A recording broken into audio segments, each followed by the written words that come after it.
Welcome to MotorRacingNetwork.com's Flashback, presented by Quaker State.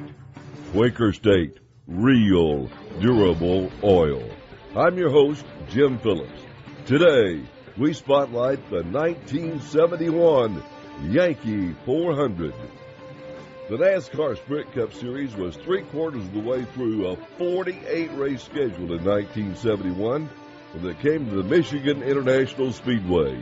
Richard Petty had won 6 of the last 7 races, totaling 16 victories for the season so far.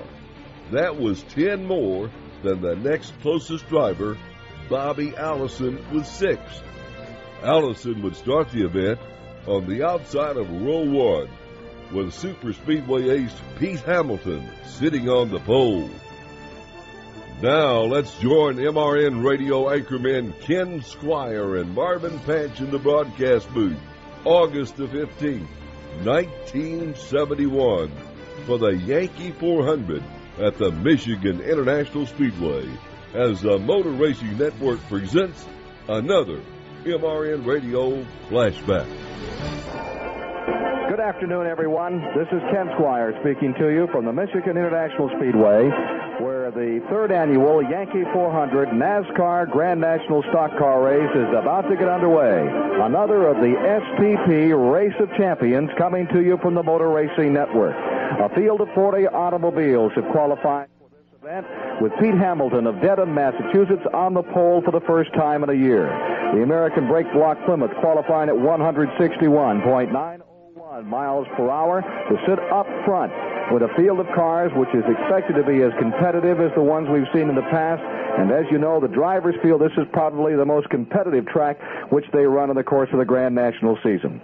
So Hamilton is up in front, but an interesting note about the race today, since he qualified, the other 5 cars in the front 3 rows have all gone as fast or faster than Hamilton's effort of 161.901 miles per hour to take the field.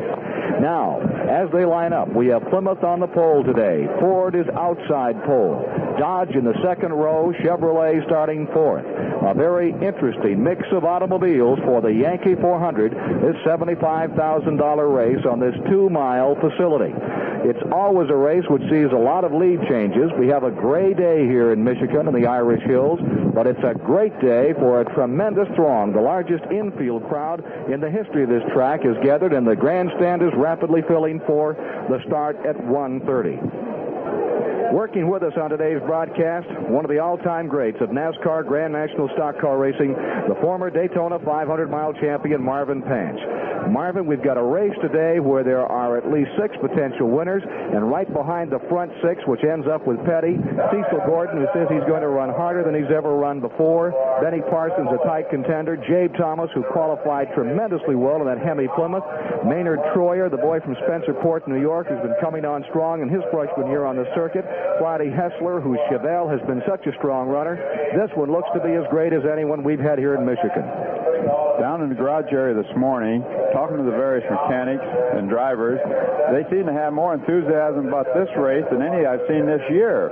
They said that since, like you mentioned earlier, since they qualified, all the cars in the top 10, top 8 to 10 cars are running as fast as Pete Hamilton, and a lot of them are running a little faster even. And to sum it up, Maurice Petty says it's going to be very interesting. Richard Petty has never won on this racetrack. This is one of the few where he's not come through. He's had a 3rd-place finish here, but if he wins on this track today, he will have earned over $200,000 in the 1971 racing NASCAR Grand National season. He's become a millionaire over the past 2 or 3 weeks from purses alone, not counting all the extras that go with being a great champion as Petty is. So today, with that $15,000 first prize, he's definitely going to crank home a victory at Michigan International Speedway. But Buddy Baker, his teammate in the Dodge, has been running some terrifically fast laps, and he feels real secure about today's race. As of yesterday, Ken, Buddy was out there in practice, and I noticed the pit crew come running in with all kinds of smiles on their face, and then they covered her up and went home. and they said they really got that thing running. So they found what was ailing them earlier this week. So they're happy. Petty's car is also running a lot faster than it was when it qualified. Talking to Harry Hyde, the chief mechanic on the K&K car, the Bobby Isaac car, tells me that they're really concerned about Bobby Allison's little Ford. They said the way that car is running, they said it's been running faster than anybody else here before and after they qualified. He couldn't understand why it didn't qualify a little quicker. The last time Ford won was June 12th. It was in this race, and it was number 12 that won it. That was when Allison was here for the Motor State 400. Ralph Moody feels he's got a winner today, although they won't come out and say it in that many words. They definitely feel they're going to be competitive for this race. But on the pole is Hamilton, who likes this track, and that's the general feeling of all the drivers. Peter Goodwill Hamilton of Dedham, Massachusetts, describes why he likes the Michigan International Speedway. Well, this is a 2-mile racetrack, a little bit over 2 miles, and it's the type of track that we can race a lot with each other. No one's afraid to run in 2 or even 3 abreast at this racetrack because it's wide and smooth. And when you have that type of track, you have probably the best kind of competition. When you have a real narrow track and a fellow's even just a little bit leery to pull out to one side and pass a car, then you don't have as good a racing as we have here. We've always had probably the best race of the season here at Michigan. 1970 Daytona and Talladega 500-mile winner Pete Hamilton, who's on the pole for this afternoon's race. And ladies and gentlemen, here is your starting lineup for today's Yankee 400 Grand National Stock Car Race in the Irish Hills in Michigan.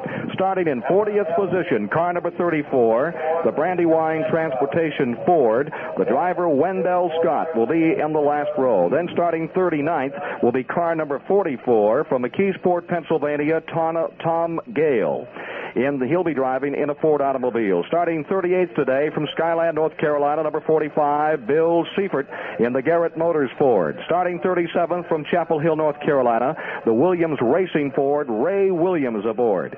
In the 36th position from Brownsville, New York, car number 84, the Aircraft Metals Dodge, Dick May. Starting 35th on the field, car number 76 from Fairfield, Alabama, in the Motors Ford, the John Motors Ford of Fairfield, Ben Arnold. In the 34th position from Tipton, Iowa, in the Country Lad Foods car, Dodge automobile, Bobby Musgrover. Starting 33rd, one of the candidates for Rookie of the Year from Houston, Texas, in the Heichmann Cars Ford, it's Walter Ballard. Starting 32nd on the field, number 07 Chevrolet, the Cunningham Kelly Chevrolet of Columbia, Tennessee, the driver Cuckoo Marlin. In the 31st position, car number 32, that's a Plymouth automobile, the Brooks Racing Team, and from Porterville, California, Marv Acton, another rookie. In the 30th starting position, car number 26, the Virginia Motors Ford with Earl Brooks, the Lynchburg, Virginia driver, in that 30th position. 20th position, car number 70, the Welker Construction Mercury of Sanford, North Carolina with J.D. McDuffie. 28th position, car number 77 from Anniston, Alabama, still another rookie in the Reeves Auto Ford, Charlie Roberts. Starting 27th will be car number 7 from Asheville, North Carolina, Dalton Garage Ford. It'll be Dean Dalton in that car. The 26th position, car number 48 from Inman, South Carolina, the Mullins Motors Ford with James Hilton. In the 25th position, car number 83 of Spartanburg, South Carolina, Johnny Halford in a Plymouth. 24th will be car number 8 from Lakeview, South Carolina, in a Ford automobile, Ed Negri. In the 23rd position from Rome, Georgia, the Fairway Motors Ford, car number 19, Henley Gray. In the 22nd position, car number 0 from Bristol, Illinois, in the National Car Care Dodge, George Althady. In the 21st position, number 06, the Howard Furniture Dodge of Charlotte, North Carolina, with Neil Soapy Castles. In the 20th position, car number 10 from Norfolk, Virginia, Bill Champion in a Ford. Starting in the 19th position for the Yankee 400 from Michigan International Speedway today on the Motor Racing Network is car number 5. Dave Marcus will be driving the automobile today. That's the Dr. Faustino Plymouth, which comes from Reno, Nevada, and Dave Marcus of Wausau, Wisconsin will be driving that car instead of his usual Dodge. In the 18th starting position from Claremont, North Carolina, the McNabb Engineering Chevrolet number 91, Richard Brown, still another rookie. Then in the 17th position, last year's Rookie of the Year from Glen Ellen, Virginia, Virginia. In the Truck Equipment Mercury is Bill Dennis, car number 90. In the 16th starting position from Golden Valley, Minnesota, the Frisone Cement Dodge. And Joe Frisone of Golden Valley, Minnesota, number 18, starts on the outside of the 8th row. In the 15th position from Ellerby, North Carolina, the Mills Air Conditioning Dodge, the driver, Big John Sears, in car number 4. In the 14th starting position, car number 88 from Drayton Plains, Michigan, the Messina Trucking Dodge, Ron Kazalewski. In the 13th position from Chattanooga, Tennessee, the Rock City Chevrolet of Friday Hessler, car number 39. In the 12th starting position from Charlotte, North Carolina, the Woodfield Motors Ford, Elmo Langley, in car number 64. Starting 11th in car number 79, formerly from Springfield, Massachusetts, and now from Augusta, Georgia, Frank Warren in a Plymouth automobile. Starting 10th on the field, car number 60, another rookie from Rochester, New York, the Nagel Ford, and that's a Mercury automobile, the Maynard Troyer car, number 60. The 9th starting position from Christiansburg, Virginia, qualifying very well, Jabe Thomas in car number 25, Plymouth. In the 8th starting position, car number 72 from Detroit in the American Jetway Mercury, Benny Parsons. And starting beside him in the 2nd American Jetway Mercury, Cecil Flash Gordon of Arden, North Carolina. The command to fire the engines has been given by Les Richter, and 40 cars breathe life. Cecil Gordon will start 7th from Horseshoe, North Carolina, car number 24. Then the 6th starting position, and here come the heavy 6. Richard Petty, winner of 135 Grand National races in his career, the first millionaire stock car driver in history, the Petty Engineering Plymouth, Old Blue, number 43, start 6. Running in the 5th position, right beside him, his teammate in the Petty Engineering Dodge from Charlotte, North Carolina, Buddy Baker, car number 11. Starting on the outside of the 2nd row, the Junior Johnson prepared Chevrolet, which won at Bristol, Tennessee, charging Charlie Glotzback of Georgetown, Indiana, in Junior Johnson Chevy.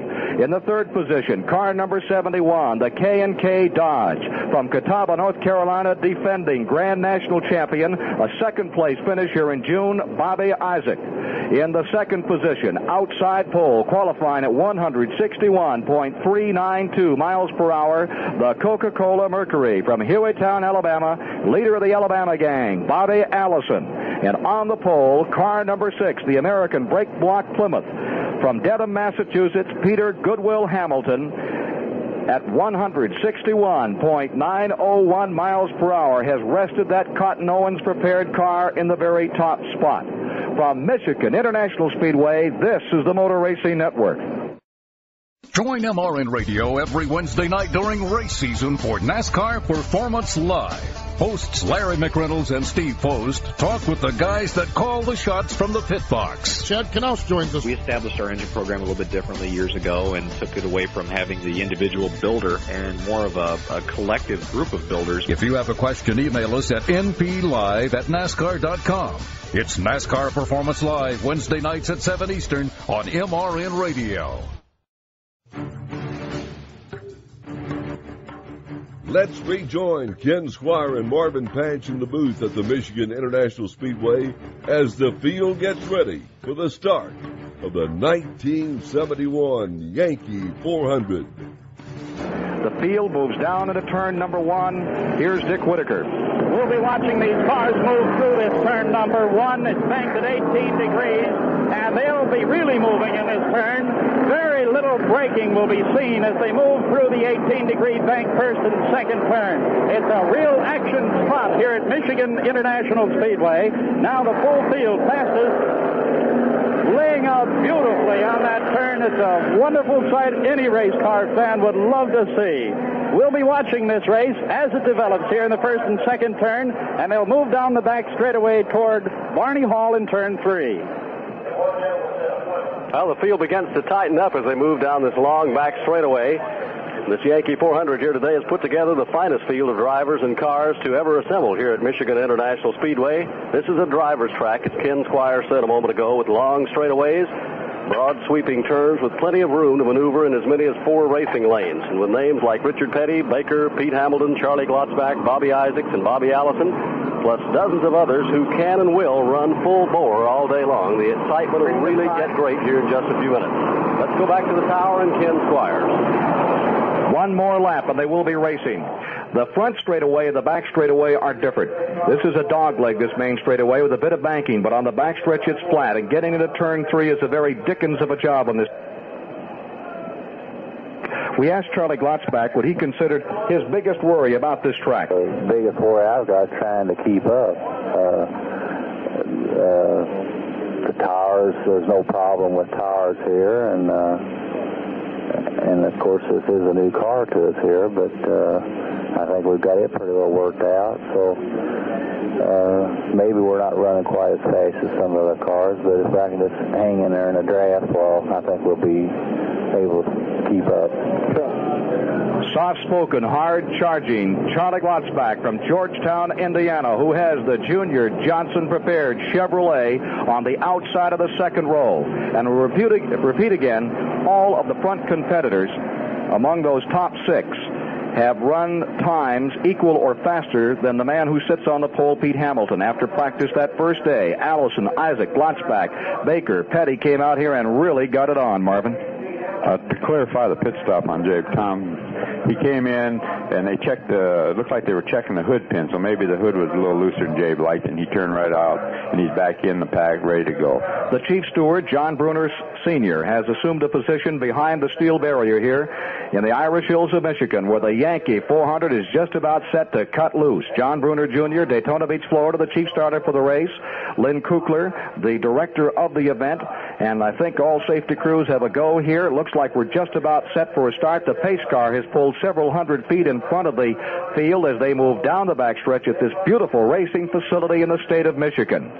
Next week, the Grand National cars will move on to Talladega, Alabama, and the world's fastest motor speedway for the Talladega 500, which young Hamilton won 1 year ago. He'll be back there to try to repeat next Sunday, and we'll be with you on most of these same stations if you can't be there to see it in person on those tremendously high banks. Pace car picks a clip up here as he moves through turn number 3 by Barney Hall. The field is bunching real tightly right now. Hamilton sitting up on that pole, down real low in the groove as they come into turn number 4. The rest of the field now begins to close the gap in anticipation of getting this Yankee 400 underway. What a beautiful sight. 40 most beautiful automobiles we've ever seen assembled here at Michigan. Get ready to run in the Yankee 400. Back to the tower, Ken. The pace car is on pit road. The field is coming out of turn 4, and a throng of well over 30,000 comes to its feet. Collective feet as the field collectively in beautiful order. Everybody tight together moves down out of turn number 4. The green is about to be unfurled, and ladies and gentlemen, the Yankee 400 is underway. Bobby Allison inches out in front as they go toward turn number 1. Petty hangs down on the inside, rather Hamilton down on the inside, and here comes Glotzback rim riding as they move into turn number 2. It's car number 12 in the lead. Bobby Allison pulling away from the white number 3 of Charlie Glotzback as they move all 44 of them safely through the first and second turn and blast down that long back straightaway toward Barney Hall. Allison leads them into turn 4. Here's Glotzback dropping down to the inside as the Charlie Glotzback has a rim riding duel going for the lead right now with the Mercury of Bobby Allison. In third position is Pete Hamilton, but the duel for the lead is between Glotzback and the Mercury of Bobby Allison as they come off turn 4. The crowd comes back to its feet once again. The crowd is back to its feet as they hustle by 3 cars side by side. Hamilton on the inside, Glotzback in the middle, and up the outside is Bobby Allison. And here comes Baker down the inside, scooting by 4 automobiles into turn 1. It's 6 cars bunched very, very tightly. It's still Hamilton in the lead, but up in the middle is moving that big white car, Charlie Glotzback, and they're fighting for that lead as they move down the back straightaway, and the entire field gets through the first and second turn. Unbelievable competition. They're running 4 abreast as they come into turn number 3, and Bobby Isaacs goes around the entire pack of cars and moves that Dodge out in the lead. Hamilton rides in second position. Bobby Allison rides third, in the battle right now is the 4th spot between Glotzback and Buddy Baker as they head off turn 4 and down the straightaway. Ladies and gentlemen, Bobby Isaac is out in front coming by. In second is Buddy Baker. Then third is Allison. They run 3 cars deep. Petty stays just behind them, as he always does. He'll either run up in front or out and back. He does not like to run in the middle. pulling out by 8 car lengths going down out of turn number 2. The rest of the field tight together, and they're trying to overhaul him as they move toward Barney Hall. Bobby Allison has now moved his Mercury out front by about 8 car lengths, and Bobby Isaacs begins to close the gap in that second position. Now Buddy Baker moves up on Isaacs in the number 3 spot, and then rides Charlie Glotzbach in 4th position. The first 6 cars, you can almost put a blanket over them, except for Allison, who has now had his lead cut to about 4 car lengths as he heads for you, Ken. At the end of 5 laps, it's cut to 4 car lengths. Isaac in that 3-car draft leads the way with Baker, then Glotzbach right behind him as they shift and shuffle into turn number 1. Running back in 7th spot is Benny Parsons of Detroit. Running 8 is Maynard Troyer at the present time. Then comes Friday Hassler in 9th as they move down the backstretch and into the position of Dick Whitaker. Well, as Barney Hall told you moments ago, you could put a blanket over those first 6 cars, but there must be 600 or 700 feet between them and the battle for 7th, 8th, and 9th. A tremendous duel between these first 6 cars. Now back to the tower. Field coming around. As they come by, they will have completed 6 laps coming by. Here comes the lead car. Allison in front. Isaac tucked right in behind him. Down the inside charges Charlie Glotzbach. He pulls up beside Buddy Baker. Tries to overhaul him in turn number 1. Allison continuing to split the win first with Isaac tight behind him. Here's Baker pulling away from Glotzbach just a bit. The pole sitter Hamilton drops to 5th as Richard Petty runs in 6th. Dick Whitaker. The field moving through this turn, staying in the groove very, very well. We haven't seen a wobble yet, and they do a tremendous job of driving this real tight turn, 18 degrees. The leaders are moving down the back straightaway towards Barney Hall. Buddy Baker's beginning to move up in the field right now. Baker just swings that Dodge around Glotzbach and is pulled right up on the bumper of Bobby Isaacs, and he looks like he's going to make a bid for the number 2 position as they come off turn 4. Down they come once again with Baker going down the inside on Bobby Isaac as they dice for 2nd position. The first car to slow down on the field is number 39. Friday Hassler of Chattanooga, Tennessee, in a Chevrolet is coming very slowly through turns 3 and 4. Meanwhile, up in front, the battle continues, and it is a beauty. Here's Isaac screaming down the inside. Let's go to Dick Whitaker. It looked as if Isaac, or rather Buddy Baker, might have lost something in that first turn over there. Smoke came from the car, and he dropped back a little bit, and 2 cars passed him on the inside, but it's still Bobby Allison as they move past Barney Hall. Baker is about to spin the car. He gets broadside, almost got up into the turn and against the wall, but gets it back under control. He's not handling very well here in the turns right now, so Buddy Baker may have some serious problems. Let's go back to the tower. On the outside, Bobby Isaac wheels around Charlie Glotzbach as they still run nose to nose down into turn number 1. We have completed 8 laps, 16.32 miles here at the Michigan International Speedway this afternoon. And here is Allison again extending his lead to 8 car lengths as he wheels out of turn number 2 with a side-by-side battle developing between the Chevrolet of Glotzbach on the inside. On the outside, Isaac, and Hamilton comes up through. Hamilton busting through 3 automobiles as they go to turn 3. Pete Hamilton comes out of the pack and is now riding in 3rd position, and here's Charlie Glotzbach moving up on Hamilton as they head for turn number 4, with Allison riding out in front right now by about 8 car lengths as they barrel into the straightaway, Ken. In lap number 8, Friday Hassler's car goes behind the wall. The hood is propped up, but they're really pushing in a hurry, and it may be just a short stay, and they'll try to get that Chevrolet back in the race. Down in turn number 1, the front of the field. It's still Bobby Allison by about 6 or 7 car lengths, and he's followed by Bobby Isaacs in that bright orange number 71. Hamilton in 3rd place, and that car number 3 of Charlie Glotzbach still holding on to 4th place as they are now starting to pass some of the slower cars in the field in the back straightaway. Allison with the Mercury in the lead right now. The battle for the number 2 position is between Bobby Isaacs, Pete Hamilton, and Charlie Glotzbach. They're riding bumper to bumper as they come through turn 3 and head to the high banks of turn 4. With Allison in the lead, here's Hamilton swinging to the outside. On Bobby Isaacs, he may take over the number 2 position. As they come by, that's just what he's doing, and Baker is pitting. Car number 11 is coming in demanding right side rubber. Marvin Patch, apparently the compound isn't working for Buddy Baker's Dodge this afternoon.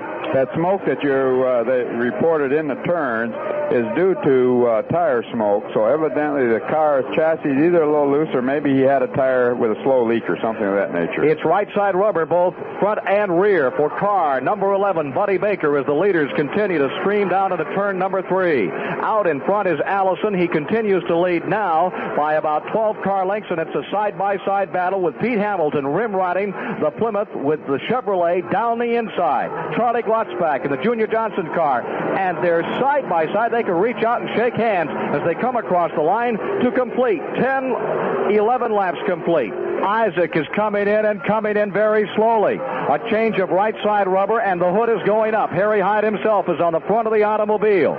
Let's go down on pit road to Bob McGinley. Right now they have the hood up on Bobby Isaac's automobile, working under the hood. Meanwhile, they are not changing rubber. They're standing by as they work on the engine. Friday Hassler, a few moments ago, was retired from the race. The broken rocker on. They're putting the pins now back in Isaac's car. He does not take on rubber, and he'll move out in just a moment. Bobby Isaac's car is being pushed backward, and it may be all for Bobby Isaac this afternoon. Bobby Isaac in car number 71. Buddy Pert and the rest of the gang rolling the automobile back, and that's it. Bobby Isaacs, who came in second here, right behind Bobby Allison, lost the race by a scant 6 feet the last time here in June, is out of the going in the 11th lap of competition this afternoon of the Yankee 400. Isaacs, defending Grand National Champion of NASCAR, K&K Dodge, will put it back on the truck, and they'll head for Talladega, Alabama a little early this afternoon. Marvin? I noticed they're still working under the hood of Friday Hessler's car. Chances are they're going to try to change that rocker arm. But that, like you say, was a bad break for Bobby Isaac because that car is real slick and one of the most beautiful cars here, and that car is capable of going to the front. And if these boys keep hooked up, that's about the only chance right now, the way I see it, that they're going to be able to run the mercury of Bobby Allison down. As long as they stay hooked up, seems like they gain on them, and then as soon as they run side by side, they lose on them. So yeah, I think they'll figure this out here in a little bit, and they'll stay single file, and then you can look for them to run them back down here if they do that. That's just what they're doing now as they come around to complete 15 laps of competition. Allison lapping Jabe Thomas and Elmo Langley as he comes by. In second place, Pete Hamilton. Richard Petty runs in third. Charlie Glotzback is running in the fourth position. Now pulling up to fifth is car number 72, Benny Parsons, and he has his own battle going. Parsons has 2 cars challenging him for fifth position. Joe Freyson in car number 18 Dodge, and Maynard Troyer. Troyer is now running 7th. Freyson is running 6th, and running 5th is car number 72, Benny Parsons of Detroit. Those are your front 7 as we get through 15 laps of competition this afternoon here at the Michigan International Speedway, the Yankee 400, where Bobby Allison continues to work out a pretty good lead. A 1-second advantage over the second place runner as he comes through to complete 16 laps, 32.6 miles of competition. Allison hurdles his car down the main straightaway as second and third place runners try to chase him down, and not getting there. They may have clipped maybe a tenth of a second off on the last lap. As Marvin told you, they're running single file in an effort to overcome Bobby Allison at the present time. That means Hamilton is in front, Petty is behind him, and then comes Glotzback. Going down the backstretch, that may change, Marvin. Yes, the second, third place cars are gaining on Bobby Allison. Also, due to the pit stop on Buddy Baker is only a second and a half in front of Bobby Allison this time. This is Bob McGinley in the pit area. We have a report on Bobby Isaac's automobile. There's a possibility they may fix a broken oil pump. They're going to work on the car. Hassler does plan to come back and can find no other damage than the broken rocker arm. Back to radio control. So that's the report on the 2 early cars out of the race. Bobby Isaac is walking back toward the pit area now. The crew has already rolled the car back into the Autolite garage. Here is Isaac walking into that garage area, while Friday Hessler stays right out there with his automobile and continues to work just behind pit wall and the chainmail fencing that is behind the pits. That car is right out there where you can see it, and the hood is still up, and they hope to get back in. Marvin? There's only a second separation now, so they gained a half a second on Bobby Isaac that last lap. On Bobby Allison out in front. Here he comes once again to complete 17 laps. Allison out in front, and they are pulling up on him. Here's Pete Hamilton. Richard Petty, Charlie Glotzbach running the front 4 positions. Benny Parsons running 5th, and he is down by maybe half a lap as they come by. Benny Parsons is running in the 5th position. Joe Freyson takes over in 6th and hangs right on to Benny Parsons. Car number 60, Maynard Troyer, drops back in 7th and runs about 10 positions or 10 car lengths behind them. 18 complete as Allison continues to look very strong here this afternoon in the Yankee 400. 6 drivers up in front in this race when they started today were responsible for 27 of the 34 Grand National victories going into today's race. These front 6 drivers, and they continue to try to work on Allison, 3 of them. Isaac's car already a retiree from the event. The 10-lap rundown shows car number 12 as the leader. This was at 10 laps of competition, 20 miles, with second place behind Allison Hamilton. Then came Glotzbach, Petty, followed in 5th place by Benny Parsons. In 6th, Joe Freyson. In 7th was car number 60, Troyer. Running 8th was Bill Dennis. Showing in the 9th position was Dave Marcus. And running 10th at that time was car number 24, Cecil Gordon, who had said earlier, Flash had said he was really going to make a run out of it today. The average speed at the end of 10 laps, 20 miles, was 154.61 miles per hour. Remember, Petty likes to sit back just off the pace and wait on the others and make a late move in the event, and he's running very strong at the present time, just holding on out there, running that 2nd, 3rd position combination with Pete Hamilton, letting Hamilton run the draft, and they're running just 1 second behind the lead automobile. Car number 71 is reported that a fan went through the radiator. A fan went through the radiator on Bobby Isaacs and put him out of competition, so that car will not be coming back. It was a fan through the radiator that retired Bobby Isaac from the Yankee 400 today. 3rd car in is car number 30. This is Walter Ballard from Houston, Texas, one of the drivers running for Rookie of the Year honors. He is in the Heichman car automobile, and Walter Ballard's car continues to have some service right now. Wendell Scott and John Sears have both pitted. Meanwhile, up in front, and they both come back on the track. Bobby Allison retakes the lead with 30 laps complete. Allison in front. It's Hamilton 2nd, Baker 3rd, Glotzbach in 4th, Benny Parsons 5th, 6th is Joe Freyson, 7th is Maynard Troyer. Then a lap back, running in the 8th position, is car number 11, Buddy Baker. Running 9th at 30 laps is Bill Dennis. Showing in the 10th position, car number 5, Dave Marcus. That's at 30 laps complete, 61 miles, and we're now showing 33 officially complete. Marvin Panch. I noticed something watching these front runners.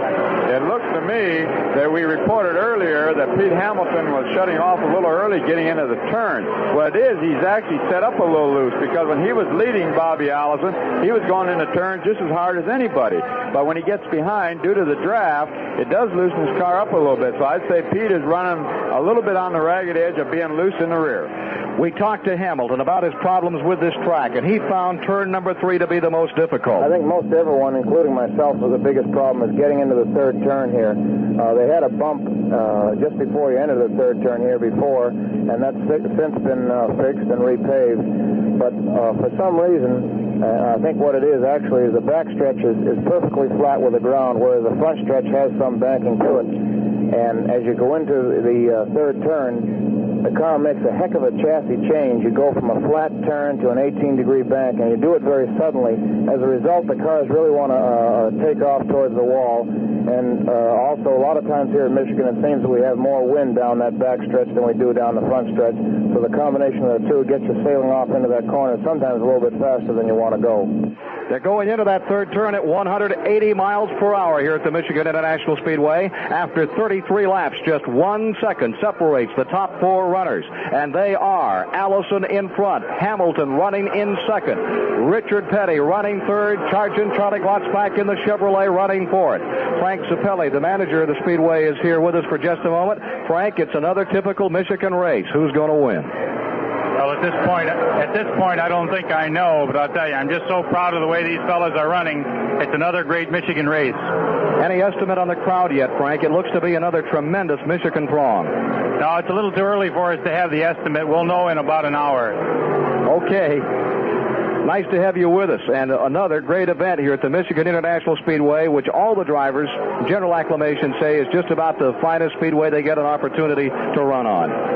Well, as I said, we're very proud of our track, and this is a typical race up here. These stock cars are just going nose to tail, fender to fender, and the lead changes almost every lap. It's a tremendous race, and I think it'll be that way right down to the wire. Tremendous race coming here on Labor Day, too. Yes, that'll be our Trans Am race. It'll be our first professional road race here in 2 years, but that looks like it's going to be a real good one, and we may have some real surprise entries that we can announce sometime next week. Well, Michigan always comes up with great surprises and great races. Thanks for coming by, Frank Sapelli. Thank you very much, Ken Squires. We're running down to 37 laps of competition here at Michigan this afternoon, and 75 miles are down with still the battle up in front, a confrontation between Plymouth and Mercury. Number 64, Elmo Langley, is pitting, and Benny Parsons, number 72, is coming out of the event. It's being rolled back behind the pit wall. Let's go to Bob McGinley on pit road. We'll have a report on that car in just a moment. We have had one automobile here that has warmed up a little bit this afternoon. That was Bill Champion of Norfolk, Virginia. The air here is considerably cooler than usual for our business. No problems with heating with the majority of the automobiles. Coming to the pit are coming in for fuel and examination of the tires. And coming back again is Bill Champion, once again with heating problems. Back to radio control. Car number 64, Elmo Langley, re-enters the race with car number 72, Parsons, the fifth-place runner, retiring and going behind the wall. Joe Freyson moves up. It's Freyson now showing in the fifth position. Maynard Troyer rolls into the sixth position on the field as they come down out of turn number 4, and this will bring up into seventh position Buddy Baker, running one lap down and trying to overtake Freyson and Troyer, who are running out back in the lead lap. Here's Hamilton, tucked right in behind, car number 12, Allison, as they go into turn 1. It's still Allison, though, hanging on to the lead. And Petty, we've noticed, has been riding very, very high here on turn number 1, kicking up the dust that's been thrown out in that area by some of the other cars. But it's still Allison in the lead, with Hamilton running second place down the back straightaway. A moment ago, when he came into the turn about 3 laps back, Hamilton took that lead away from Bobby Allison here in turn 3, and then Allison managed to overtake him again before they got to turn 1. This competition is just tremendous up in those front ranks right now. Here's Hamilton swinging to the outside. Allison is slowing down, could be heading for the pit. If he is, that will be a surprise. Here is Allison. He is coming in. Allison is pitting, and that's much earlier than had been presumed. The estimates were he would pit long after the Plymouth and Dodge automobiles had come in. Allison is giving up the lead. Now, Petty will pit in just about 4 laps. We're at 41 laps right now. That's 83 miles. Petty should be in just about 4 laps. Allison was expected to go further on gas than Petty or Hamilton, but that's not the situation. Right side rubber is being changed on Allison's automobile. Buddy Parrott, the gas man, tanks it, and that car is ready to roll. Allison is back into the race, but he is not up front now. He'll have to be a chaser. He comes on, and it could be that Hamilton will be next in.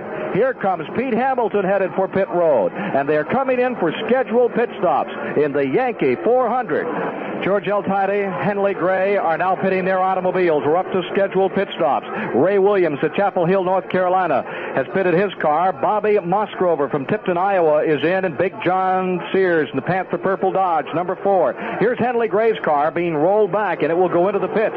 We're now showing on the board at 42 laps. Leader, Charlie Glotzbach and Junior Johnson, Chevrolet. Second, Richard Petty in the Plymouth. And going to third, Maynard Troyer of Spencerport, New York. That is the best Maynard Troyer has ever run. Running in fourth, here's Petty pitting. Petty is coming in. Glotzbach is coming in. So there's a wholesale change to the front of the field here as we move between laps 40 and 45. Charlie Glotzbach is in. It will be right side rubber for Charlie's automobile. Glotzbach, of course, running the Chevrolet, a Monte Carlo version, which has a lot more frontal space on it than do the super slick Dodges and Mercury automobiles that are in competition. And a lot of people were saying the car would not last a total of 400 miles here at Michigan. We asked Glotzbach about that. Well, I think so. We proved that it could run 500 miles at Atlanta, and it was fairly warm that day there, and actually the engine ran about 800 miles because we ran the same engine in practice, and we're not turning the engine anymore here. than we did at Atlanta. So I would say we shouldn't have any engine problems. Those are the thoughts of Charlie Glotzback about how he feels that car will run here in the Yankee 400 today, and he says it's going to go the distance. It's going mighty strong now. It's been on pit road. Here's a report on pit stops from Marvin Panch. The pit stops have all been very, very close, Ken. Car number 12, Bobby Allison's car, took 21 seconds in the pits. Pete Hamilton took 21 and a half seconds. The Chevrolet of Charlie Glotzback took 21 and a half seconds. And Richard Petty took 22 and a half seconds. So all the pit stops are all within about a second of each other. So this is real good, so that'll put them all back together again on the racetrack. The 40-lap rundown, 81 miles of competition, showed the average speed at 159.392 miles per hour here at Michigan today. At that time, it was Hamilton in front, followed by Charlie Glotzback, then Richard Petty and Bobby Allison. Cecil Flash Gordon from Horseshoe, North Carolina, now pitting his automobile. A lap back at 40 laps was car number 11, Buddy Baker, and moving up to fifth spot was Joe Freyson. With sixth spot was Freyson. Seventh spot was Bill Dennis, last year's Rookie of the Year from Glen Ellen, Virginia. Car number 32, Marv Acton now pitting. In 06, Neil Castles, the Howard Furniture automobile, is in. Cecil Gordon's car on pit road.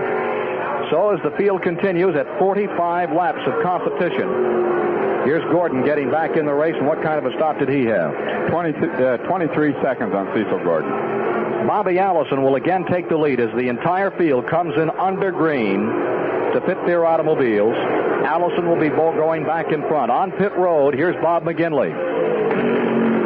The rash of pit stops are just about completed now. Some of the slower cars, the boards are up, indicating to bring them in. Some of these cars 2 laps behind the leader. We noticed that most of the top cars so far have been able to continue without a change of rubber. Back to radio control. Car number 91, Bill Dennis of Glen Ellen, Virginia, is on pit road. Here is Bill Dennis, last year's Rookie of the Year, and running right up there now in the front 7 automobiles, taking a little bit of service on his car. The front of the field is a real strong battle. Hamilton is up there challenging Allison, and as they come by, this time it will be Peter Goodwill Hamilton out in front. Hamilton taking the lead.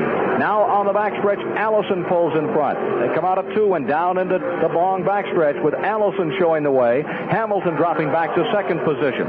Meanwhile, other pit stops are continuing. Richard Brown of Claremont, North Carolina, brings his automobile in. And Dick May of Brownsville, New York. Number 07, Cuckoo Marlin, Columbia, Tennessee, and Dave Marcus is in for the second time. Dave Marcus driving the Dr. Faustino Plymouth out of Reno, Nevada. The Wisconsin runner is taking on additional service for his automobile. The up-front battle moves to turn number 1. They are really battling it out, too. It's still Allison holding on to the lead as they move through the second turn, and we still notice Richard Petty running very, very high. Whether he's found a different groove here at Michigan International Speedway, I don't know, but he runs much higher than the rest of the cars do, kicking up a great deal of dust. The leaders are in the third turn.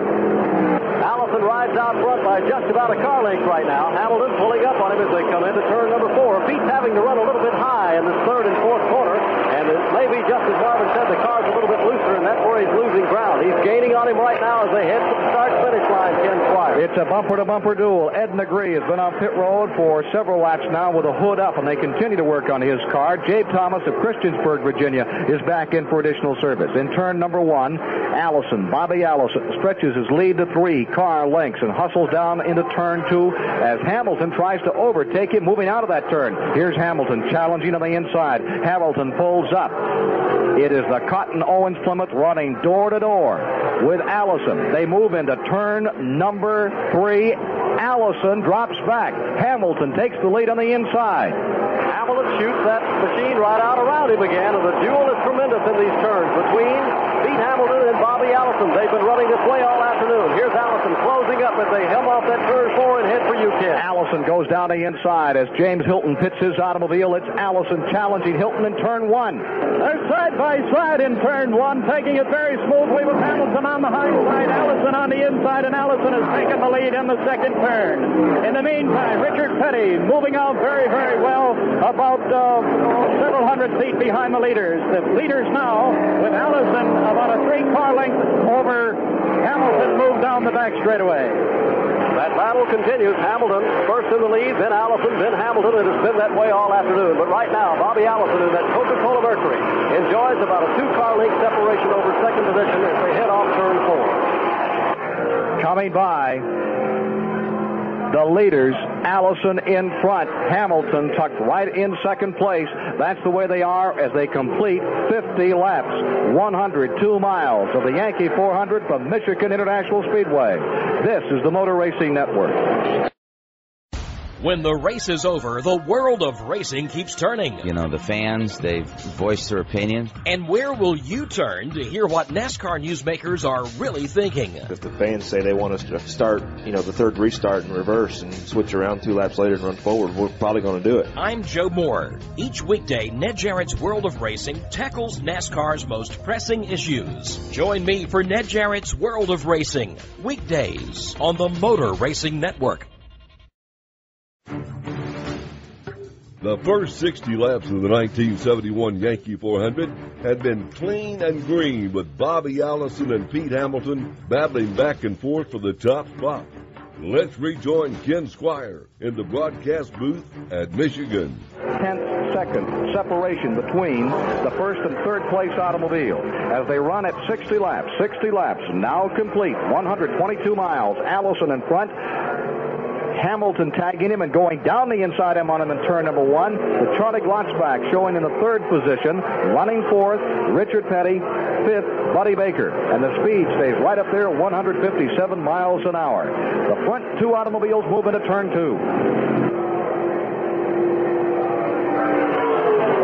Down the backstretch, car number 6 moving up on the inside. Here's Hamilton going for the lead as they click it off in turn number 3. Hamilton has just taken that lead, Ken, as they come down to the turn, but Allison puts that Mercury back up front, and it's a wheel-to-wheel battle as they come through turn 3 and head for 4. Hamilton fishtails just a little bit, and Bobby Allison slides the Mercury back out front. And he means slides. That's just what he did. He dirt-tracked it through turn number 4, and Allison retakes the lead. Hamilton stays in second as they come up on slower automobiles in turn 1 in lap 63. It's Allison moving out in front of Hamilton by about 4 car lengths now as they move through turn 1 and into turn 2. Moving past us right now, the third place car, and Petty unbelievably close to this outside wall and blows dust in our face every time he goes by.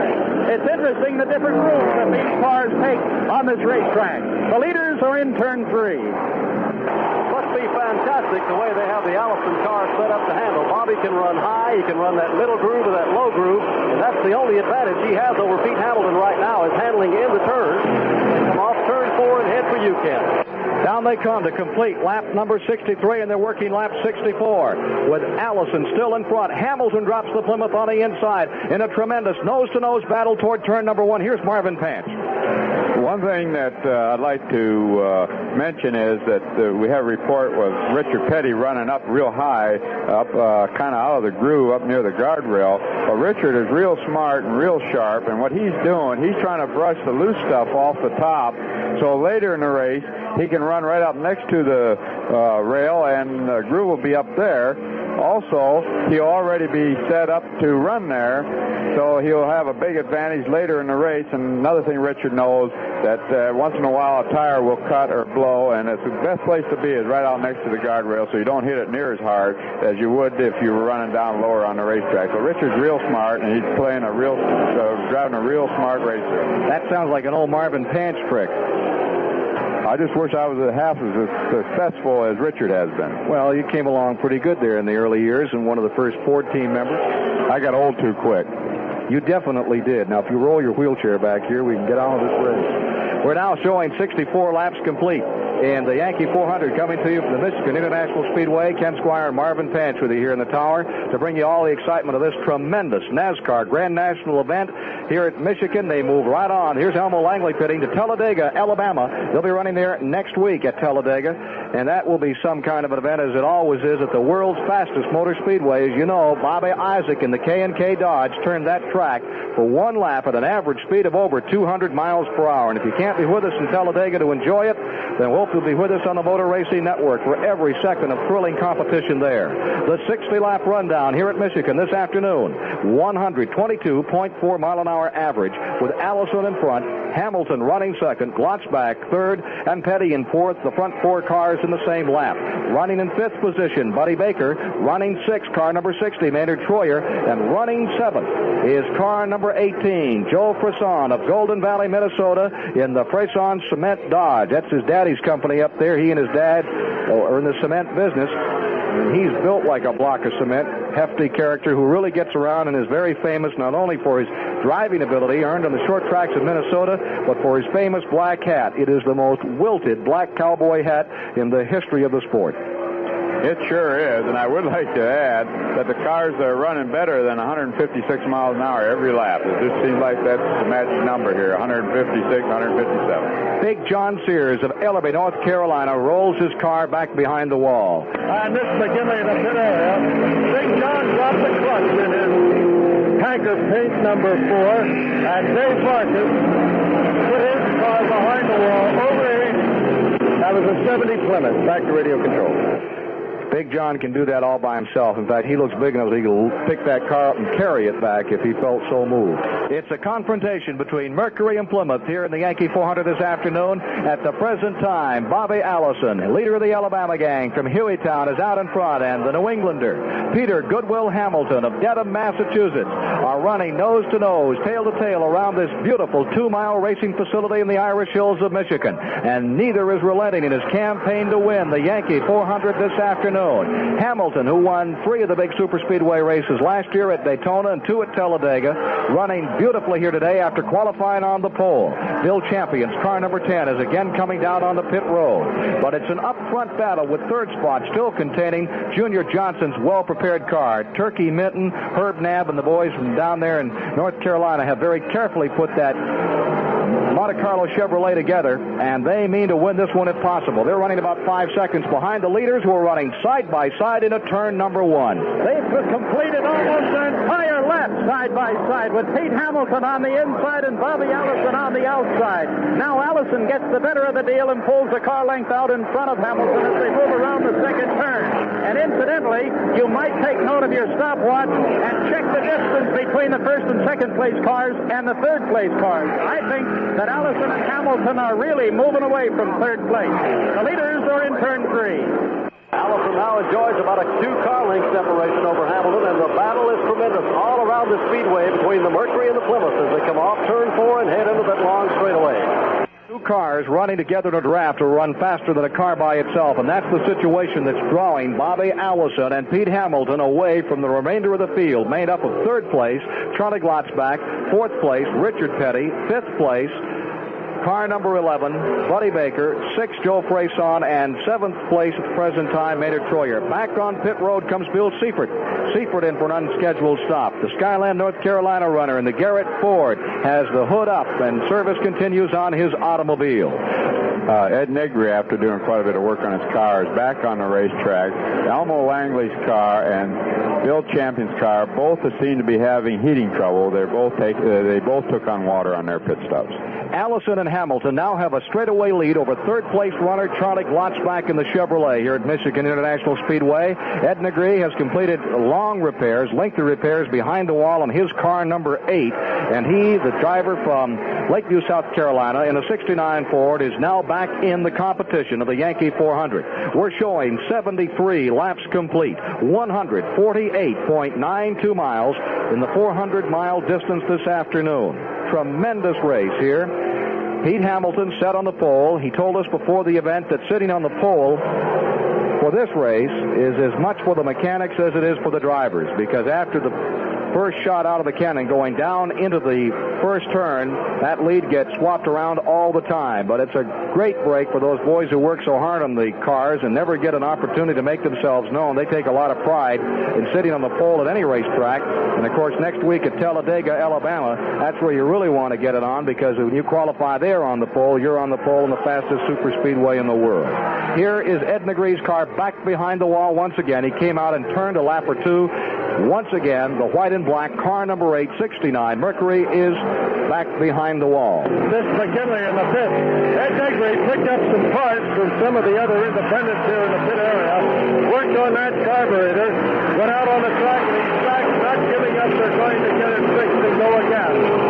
Just a moment ago, Bill Seifert was in the pits on an unscheduled stop, adding oil to the car, and the mechanics said they wanted to check those tires once again, as Negri is going to try and go as long as he can on the one set of tires. Back to radio control. 75 laps, 153 miles are down in the Yankee 400. Here's Cuckoo Marlin of Columbia, Tennessee, number 07 pitting his car.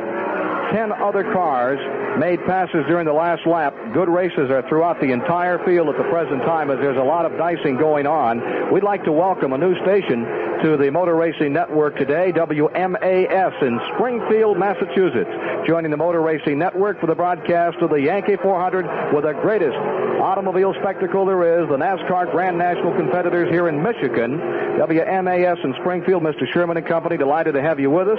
They're listening from Springfield, Massachusetts on WMAS all the way to Los Angeles, California on KBIG to the Yankee 400 from the Michigan International Speedway. 76 laps, 155 miles down, and still out in front, Bobby Allison with Massachusetts, Pete Hamilton running second. Third is car number 3, Charlie Glotzback as they come around, and there'll be pit stops in just about 7 laps. Marvin Panch. Cuckoo Marlin's car is just getting back on the racetrack. He's had a long pit stop, and you are right, Ken. They are due back in the pits shortly. And I noticed Buddy Baker and the Junior Johnson car, Charlie Glotzback, are having a battle there. There's a lap separation between those two cars. Buddy Baker trying to make it up after he had trouble earlier. And look what's happening up there with Richard Petty in turn number 1. Just what Dick Whitaker and you described. He's using up a lot of racetrack on the outside. Wants to be around a challenge when this one is over. We've gone 77 laps, and still no caution flag has been unfurled. No yellow light on this speedway here at Michigan. And we could have all kinds of new records by the time we come down to a conclusion this afternoon. Petty pits. Hamilton pits, and apparently it's engine trouble in Hamilton's car. He's come way off the pace. It happened down in turn 1, the report from Dick Whitaker. As Hamilton went by us here in turn 1, smoke started pouring out of the exhaust pipe, and he slowed down very, very rapidly and then cruised around the rest of the track, and as you indicated, pulled into the pits. It doesn't look good for Pete Hamilton. Now back to the tower. Hamilton's automobile has been retired. They have driven it back behind the wall, belching smoke as it went back to the garage area. Ken, that looks like maybe he just popped a piston, holding the pistons on. The car is still running, but it is smoking out the exhaust, and Petty just had a real quick 20.5-second pit stop. So the situation is now, Bobby Allison runs in front. The Chevrolet goes into second spot with Charlie Glotzback. Third is a Plymouth, Richard Petty. Fourth is Buddy Baker, and moving up to fifth is Maynard Troyer. Running sixth is car number 18, Joe Freyson of Golden Valley, Minnesota. Running 7th on the field, Ron Kozalewski. 8th is Bill Dennis. And the 10th position shows Cecil Gordon of Horseshoe, North Carolina. Those are how they run at 80 laps. That's how the field is running. Here's number 7 going back behind the wall, Dean Dalton. In the Dalton Garage Ford, he has retired his automobile number 7. Marvin? This has sure been a race so far, Ken. Everybody is really hauling, and I was going to say that it was a real bad race for Pete Hamilton because that car was really flying out there today, and it'd be interesting to find out just exactly what happened, whether it was a piston or maybe a valve or something of that nature. But like I said, the car was still running as they drove it in the garage area, and I know exactly how Pete felt about that time. Let's go to the pits with Bob McGinley. Apparently, Bob is out trying to check on that report as to exactly what came unglued in the automobile that was being driven this afternoon by Pete Hamilton. So we'll just have to wait and get that report as soon as possible. The race continues with Bobby Allison seeking his second straight in a row here at Michigan. He won back in June. Car number 91, Richard Brown of Claremont, North Carolina. 71, Chevelle is now on pit road. Neil Castles, he's come in once again. Richard Petty just passed Charlie Glotzback, so that puts Richard in second place now and Charlie right in third. And that could develop into something if Charlie Glotzback can hitch on and get a ride here. Richard Petty on the move on the board now shows him in second position. Here's Glotzback staying right with him down into turn number 3. Petty and Glotzback running together in a draft, and they could pull up on the leader, Ron Kazelewski, who's running right up here in the top 10 today. He's pitting car number 88 at the present time. This is McKinley in the pit area. The preliminary report on Pete Hamilton's Plymouth has dropped the valve. We're going to try and get the matches off here in just a little while. Drop the valve, they say, on car number 6.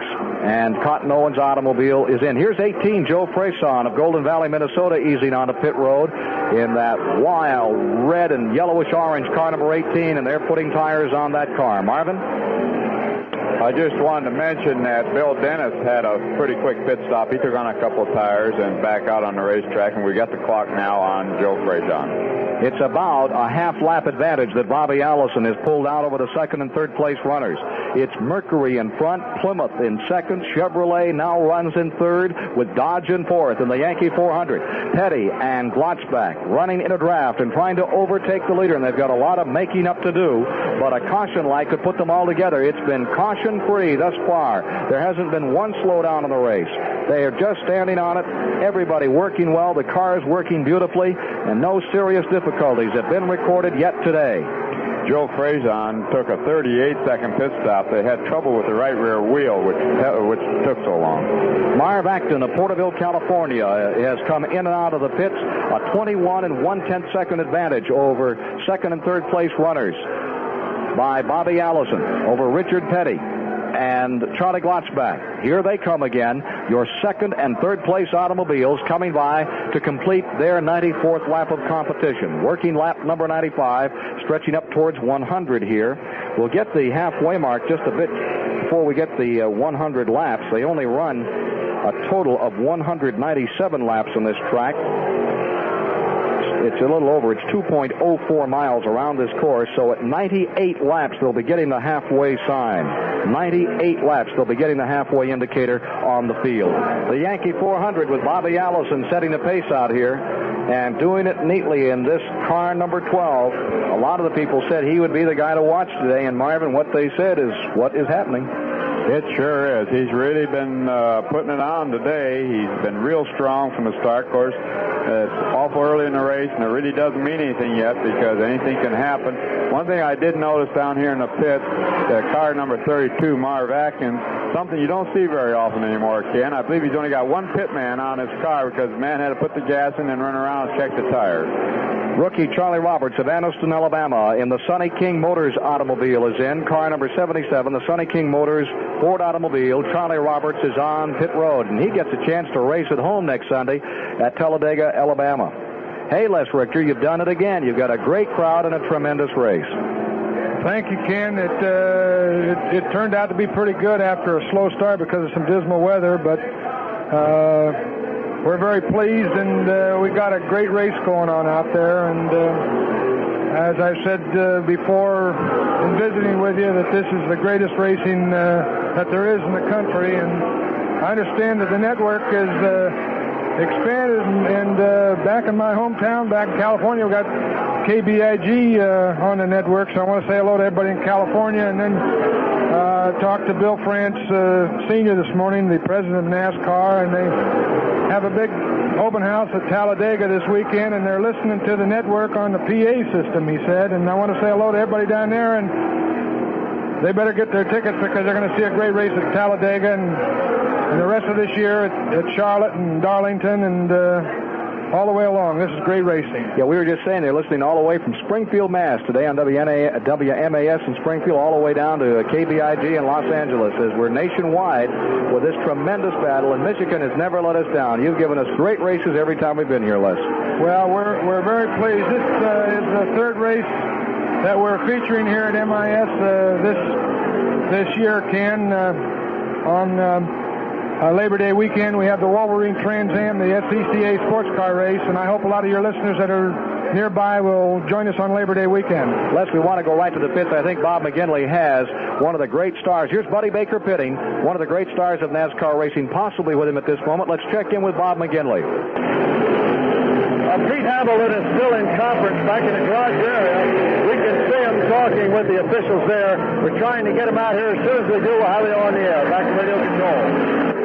It's still Bobby Allison out in front, and in June, that was the last time Ford won. It was Bobby Allison that did it, and Les Richter, he's driving beautifully today. He's out there and really getting the job done. Well, Bobby's been charging all along this year, and he certainly looks like he's got a strong ride going for him today.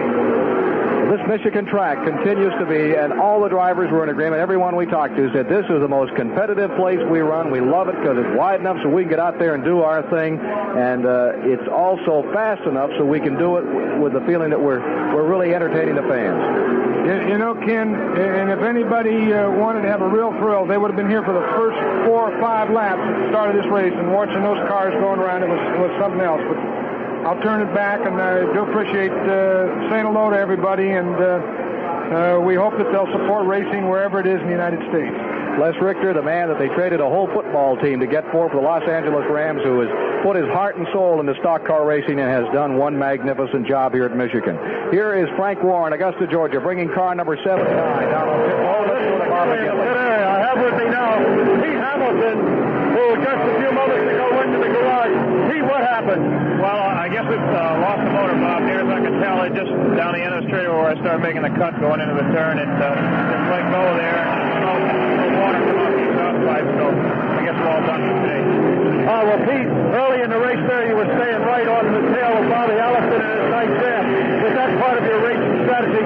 Well, I wanted to stay as close as I could to him. He could run pretty good, and I could pass him every once in a while, but I had to kind of hang in his draft pretty well, and I think it would have been Bobby and I right down the wire, and it had been a good race. Well, you'll get another crack at him at Talladega. Thank you very much. 90-lap rundown showed car number 12, Allison in front, Petty in second, Glotzbach Chevrolet in third, and running fourth was Buddy Baker, and they were showing Baker in the same lap. We see Pete Hamilton lean back to and that loping walk he has to the garage area. That's not the way he likes to finish his race. Buddy Baker, you said, was in the same lap, which he was, but he just made a pit stop, Ken, 23.5 seconds, so that put him back where he was to start with. Maynard Troyer runs in the 5th position, and he's pitting right now. Troyer out of Spencerport, New York. He's the guy that did the number at Daytona, rolled over 18 times.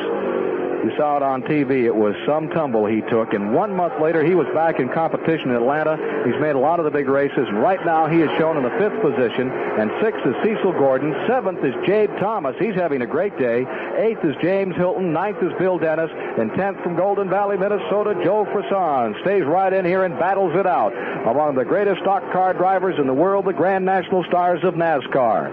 A total lap completion of 212 miles. We've gone better than halfway, and here unofficially is how they stand, with Allison in front, showing in the 2nd spot at the present time, Richard Petty. 3rd, Charlie Glotzbach. Running 4th, Buddy Baker. 5th, Maynard Troyer. 6th, Cecil Gordon. Moving up into the 7th position is Jabe Thomas. 8th, James Hilton. 9th, Bill Dennis. Running 10th on the field is the car number 18 of Joe Frisson. Running the 11th position is car number 86, Bobby Musgrover from Tipton, Iowa. Then running in the 12th position is shown as car number 91. That's the 2nd Dunleavy automobile. That's being driven by Richard Brown. The 13th position on the field is marked as number 07, Cuckoo Marlin. The 14th position is now shown as number 06, Neil Castles, with the 15th position, car number 45. And that's as far back Bill Seifert of Skyland, North Carolina, as we can give you unofficially at the present time. Marvin? Maynard Troyer had just had a long pit stop, Ken, It took him a little over a minute, so he's been running in 5th place, so I imagine that'll drop him back a little ways now. Still a very good runner for this rookie, Maynard Troyer. He and Walter Ballard are really battling for the Grand National Rookie of the Year honors. They've been at it hot and heavy. Ballard is currently 11th in the nation in the Grand National standings, the runner from Houston, Texas, and has been doing a magnificent job all season long, making every event, staying right out there. Maynard Troyer, who runs a lot of modified races, has not made as many events, but he's had some pretty good finishes. The Yankee 400 with Bobby Allison of Hueytown, Alabama, trying to duplicate his victory here in June when he ran the Motor State 400 to win by 6 feet over Bobby Isaac. Isaac is out of the race in the early going today with engine trouble, and right now Allison has a half a lap advantage over the second place runner, Richard Petty, who has never won here at this event. Should Petty win today, he will earn over $200,000 for the season.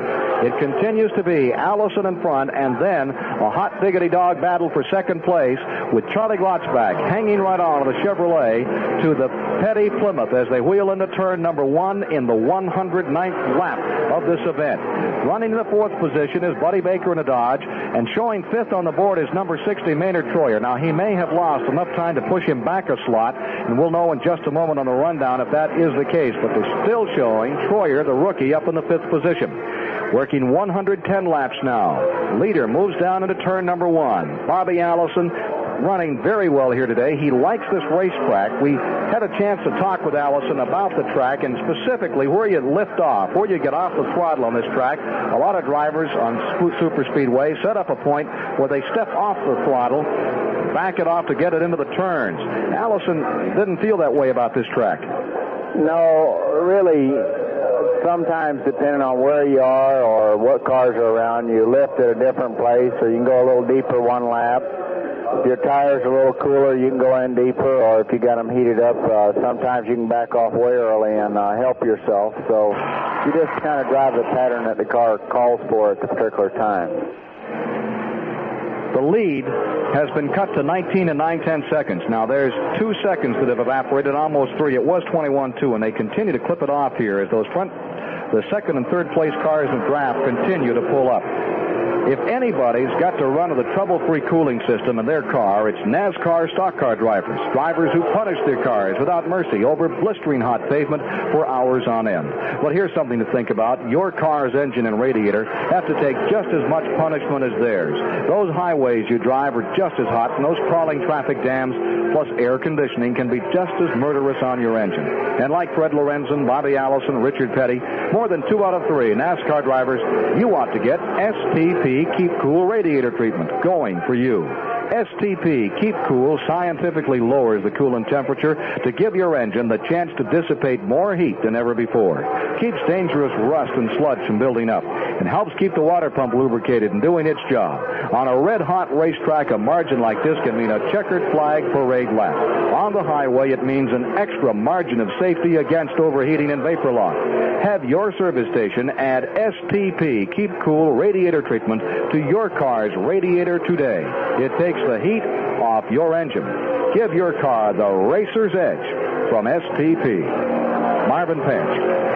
If Richard Petty and Charlie Glotzback keep hooked up, they are, like you say, Ken, they are closing the gap a little bit because Bobby has no one there to draft with now. He has to do it all by himself. And I noticed Charlie Glotzback doing a real nice job behind Richard Petty. He's not disturbing him by trying to pass him every other lap. He's contented to stay right behind him, and both of them have picked up their speed by them running single file.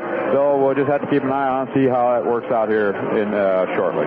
Jabe Thomas of Christiansburg, Virginia, crowned prince of the Grand National Circuit of NASCAR, running his Plymouth up in the 10th position at the present time. He is showing in 10th position for car number 25. We asked Jabe how it was going. We've got some things working a lot better on it now than what we've usually had, so we're going real good. And that's just how he's going right now. Real good. Jabe Thomas running the 10th position. The average speed at 100 laps was 156.889, and we have yet to see the first caution period in the race. That's a little amazing, Marvin. This could be an all-new record book following today's Yankee 400. It sure could. The pace these boys are running here today, I'm sure it'll be a new record. Of course, we say that every time we come here because all the races are so competitive. So we're just going to have to wait and see what happens. And I just checked checked on separation again, and they are closing up about another half a second on Bobby Allison. That's typical. That is typical of the way that Richard Petty gets it done. I think one of the greatest lines I ever heard Richard give, he says, you may give out, but you never give up. And that's just what he's doing now. He is not giving up. That car may give out in its effort to overhaul Allison, but he's making every effort to get him before this race is over. They're better than halfway, and he's clipping off the seconds, as Marvin Pants reported to you, in a pretty good way. We have another new station with us today, WKDR, Peter B. Gibbard Station in Plattsburgh, New York. We'd like to welcome them to the Motor Racing Network for their first radio broadcast of the greatest stock car racing in the world, perhaps the greatest competitive automotive racing there is in the world, the Grand National events of NASCAR. So they're listening from WKDR in Plattsburgh, New York, to WROD in Daytona Beach, Florida, to this tremendous Yankee 400 from the Michigan International Speedway this afternoon. A gray day, although we're getting patches of blue for the first time as we reach 114 laps of competition, complete 232 miles in this 400-mile sweepstakes that has $15,000 going to the winner. If Petty wins it, he'll be the first man over $200,000 in the 1971 campaign. And when there's enough races left, if he took them all, he might come up pretty close to $300,000 for a year's work. Somebody asked Richard after Atlanta, after he reached the $1 million mark, they said, are you going to give all your boys a raise? And Maurice Petty was standing there. He says, well, to make that $1 million, it cost us $5 million to make it. So I don't know if they got the raise or not. From Michigan International Speedway, this is the Motor Racing Network. If the second-place driver dumps the leader, then he doesn't get the win. For every issue in NASCAR, there are many opinions. I certainly would not say that he got dumped. And each weekday, Ned Jarrett's World of Racing helps you form yours, getting raw reaction from today's NASCAR newsmakers. Where before you could count on him hitting something or someone, now he's not making those mistakes. I'm Joe Moore. Join me for Ned Jarrett's World of Racing, weekdays on the Motor Racing Network. Bobby Allison continued to dominate out front of the 1971 Yankee 400, but the STP Plymouth of Richard Petty was closing the gap on the leader. Let's rejoin Ken Squire and Marvin Patch in the broadcast booth at Michigan. Bobby Allison of Hueytown, Alabama, took his last Grand National win on this track, and going into that race, he'd won several. Now today, he's running out in front, but Richard Petty's Plymouth and Charlie Glotzback in a Chevrolet are trying to overhaul him. In fourth position rides Buddy Baker. Then in fifth position, Maynard Troyer. Showing the sixth position is Joe Frisson. The seventh position is Bill Dennis. Going in the eighth position, Cecil Gordon. Ninth, Ron Keselowski. And 10th is shown as Jabe Thomas. We have a rundown coming up shortly on 110 laps. That should be with us very, very rapidly here. Give us an idea of where they're standing up to the moment. It's still an Allison event, and that Chase Allison Day, which is what Bobby Isaac called it, seems to be holding really true, Marvin. It sure does, but something I'm not overlooking, we don't want to overlook here, is Charlie Glotzback riding right behind Richard Petty. If something should happen to Allison, which very easily could happen, Charlie Glotzback can slingshot by Petty, so there's a lot to see what's going to happen here. And besides that, they're not letting Allison stretch his lead anymore. By the two of them hooked up together, they're running the same speed as Allison, and actually closing just a little bit each lap. Not a whole lot, but just enough to keep them inside. Marvin, what about the wear and tear on the cars today? Well, the wear and tear on the cars, anytime you have a nice, smooth racetrack, like you have here at Michigan, the chassis parts seem to hold up real well. But actually, it is a little bit rough on engine because it's so smooth. They run them wide open practically all the way around this racetrack, except for just a short period getting into the turn.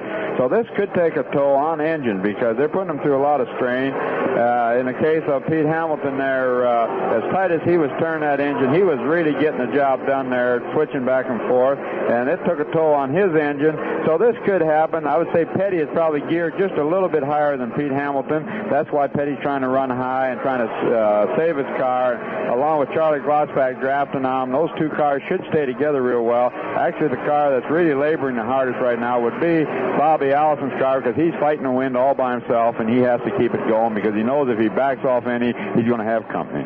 Johnny Halford's car has come in. Report from Bob McGinley down there. He had some problems and has come in. Car number 91, Richard Brown, is back on pit road, and the hood is up on that car. Petty has won 6 of the last 7 races on the Grand National Circuit.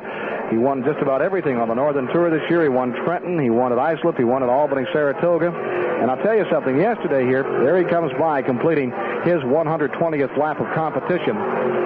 Yesterday they had camera day here at the Michigan International Speedway, and if any of you folks are anywhere in the proximity of a super speedway and the Grand National Stars are coming and you hear about a camera day, by George, you turn out. Yesterday there were many thousands here, and Richard Petty and all of them stood out there for over 2 hours and continued to sign autographs all the way. It was just shows you what kind of people they are. And the other night after he won up on a little short track up in New York State, he stayed for an hour and a half after the race, still in his uniform, still hot, sweaty, and tired, and signed autographs for every youngster that wanted his name.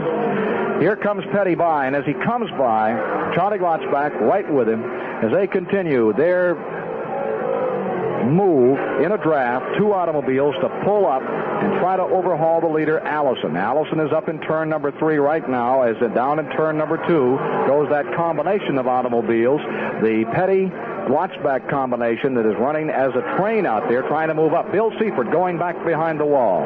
Bill Seifert of Skyland, North Carolina, retires his automobile. Number 45 is coming out. Skyland, North Carolina runner had been up in the top 20. Now problems have overcome that car, and he is back out of competition. Incidentally, Petty's only loss in that last 7 events was to a Grand American car, the Mustang, driven by Bobby Allison when they were up in that tour that took him into Bowman Gray and into Ono, West Virginia. And they battled first and second, vice versa, the next night between those two. So actually, as far as Grand National cars are concerned, he's gone 7 in a row. Someone that's doing a tremendous job here is little Buddy Baker. He's been running as fast as the leaders all day, but as you remember, he had a bad break early in the race when he had to make that unscheduled pit stop, so he hasn't been able to, without any caution flags out, he hasn't been able to make up that lap, but he is actually running as hard and as fast as the leaders, but he just about the time he breaks out of that and gets in the same lap when it's time for him to make his pit stop. So Buddy, this one time you can say if he finishes like this, means he run wide open all day to run 4th. It's very much Chase Allison Day in the Yankee 400 at the Michigan International Speedway. 125 laps now complete in the Yankee 400 from Michigan International Speedway, 255 miles down. Let's go on pit road with Bob McGinley. Bill Seifert sidelined his automobile with a blown fuel pump. And Richard Brown from Claremont, North Carolina, had an extended stop in the pits for additional oil. We have one other car that dropped out just a little earlier, and that was car number 84, Robert Davis from Whitehouse Point, Florida, overheating. Back to radio control. The 110-lap rundown showed Allison in front, Petty in second, Glotzback in third, Mercury first, Plymouth second, Chevrolet third. Then in fourth, a lap back, Buddy Baker. In fifth from Spencerport, New York, Maynard Troyer. Running sixth, Joe Freyson. Running seventh, Bill Dennis. Eighth, Cecil Gordon. Ninth, Ron Kozalewski. And 10th is still number 25, being driven this afternoon very capably by the clown prince of this entire circuit, Jabe Thomas. 12 is due in. They give him the rundown on the laps to come in. They're now waiting for him this lap. And this is always a sticky wicket. Whenever you pit, there's always that question of will it fire, will it come back off pit road? Let's see what Allison does. He'll be in probably this time around. Take on fuel. Marvin? Not only that, as fast as these boys change these wheels and tires, they could strip a stud or something and put him right out of the race. Well, let's see what happens. Here's Allison getting ready to pit again with the pressure on him. A lead of 19 seconds is no lead at all in NASCAR Grand National Competition. A sign went up from his pit as he went by, and that means next time by he'll be in there trying to take on 22 gallons of gasoline, change 2 tires, and get back here in somewhere around 20 seconds. Allison, who used to have a radio-controlled automobile, they could talk back and forth. Is that the case today, Marvin? I'm not sure if he has that radio in. I'm pretty sure he has. He's had it in at every major race that he's run so far, the latter part of this year, and it's such a benefit to him. I'm sure they're still using it, although I didn't really go over and check and look in the car, but I just about bet that he's got that radio working. So Bobby Allison prepares to bring his automobile in the Yankee 400. He had such a good wind scheme going for him. Earlier this season, he came into Michigan, and he won handsomely here in this car. Here he is coming down pit road. Bobby Allison eases in, takes it very carefully. Doesn't want to overshoot the pits, because if you do, it's all the way around and back again. Now, that's all family, cousins, first cousins, or near family from Hueytown, Alabama, that work on this crew, and what a job they do. That jack man literally dances this car up on the right side. There's the change of right side rubber taking place. And the jack is down. The fuel is in. They've changed 2 tires faster than they could add the gasoline. They're going to change 4 tires. It's 2 tires all the way around on Allison's car. Back to radio control. There it is. It's the other side, too, the left side rubber. And the clock continues to tick off. How much time, Marvin? 30 seconds so far. He's still in. He started out. Now he's on his way. They've changed rubber. They have changed 4 tires. They've put 20 gallons of gasoline. He throws his soda away. They have a man back behind the wall, and he has a stick, and they have a little circular thing to hold the soda to give it to him, so they are not having too many men over the wall. And as he came by, he threw out his Coca-Cola, what was remaining, and went on his way. 35 and a half seconds to take on 4 tires, Ken. That's moving. 35 seconds, 4 tires, and a full tank of gasoline for Bobby Allison. Magnificent job being done by Ralph Moody and company this afternoon. Petty will pit probably in 5. 10-inch square. That could have been at least 2 seconds quicker, but the left rear wheel, one of the studs wasn't uptight, and they had to spend a couple of seconds after they had moved the car. They stopped, tightened up the wheel, and turned to move. It should have been a 32-second stop. Back to radio control. Well, there again, we talk about this as almost a choreographed. Back is heading for the pits right now also. He slowed down on the back straightaway. I don't know if it's just a routine stop or he's got problems, but he's heading for the pits. Okay, Barney Hall, here he is. He's on live right down pit road. You folks have never seen a Grand National race. You get yourself a good seat in the grandstand, right across from where they pit these automobiles, and you will see some of the most fantastic automotive work done there's done anywhere in racing. Imagine 4 tires and a tank of gasoline and time for a soda pop in 35 seconds. Glotzback is in and the hood is up. The hood is up. Junior Johnson is underneath. Herb Knapp, Turkey Minton are all standing around the automobile. The hood comes down. Let's see. Barney Hall may have been right. This may be more than just a scheduled stop. The conversation continues. There's no fuel being taken on. This could be the day. This could be it for Charlie Glotzback right here, Marvin Panch. This looks like it because they didn't do anything under the hood. They just lifted it, looked, talked to Charlie, didn't even try to change tires, and he is going behind pit wall. Well, Bob McGinley will be waiting for a report as to what happened to the Chevrolet this afternoon. Now, this car has won one race this year. He won the race at Bristol, Tennessee at Larry Carrier's track. Now, today, it put up a whale of a show, and it was running in the draft with Richard Petty trying to overhaul the leader, Bobby Allison, and it falls short. He's out at 130 laps. In the 129th lap of competition, Charlie Glotzback of Georgetown, Indiana, ran out of charge. We'll wait for a report from Bob McGinley. The crew is rushing back, but it still looks like that it's done for a while. Cecil Gordon of Horseshoe, North Carolina, now pitting. It looked like on Charlie Glotzback's car, it's pretty hard to say, but I would say either he had a distributor problem or a rocker arm valve problem, something of that nature, because the car was still running. They did drive it back into the pit area. Car number 24, Cecil Gordon, is on pit road. Let's see what the story is here. They're taking on fuel. That's quite a town, Horseshoe, North Carolina. We asked Cecil Gordon about it. Well, Horseshoe, North Carolina, that's just a very wide place in the road.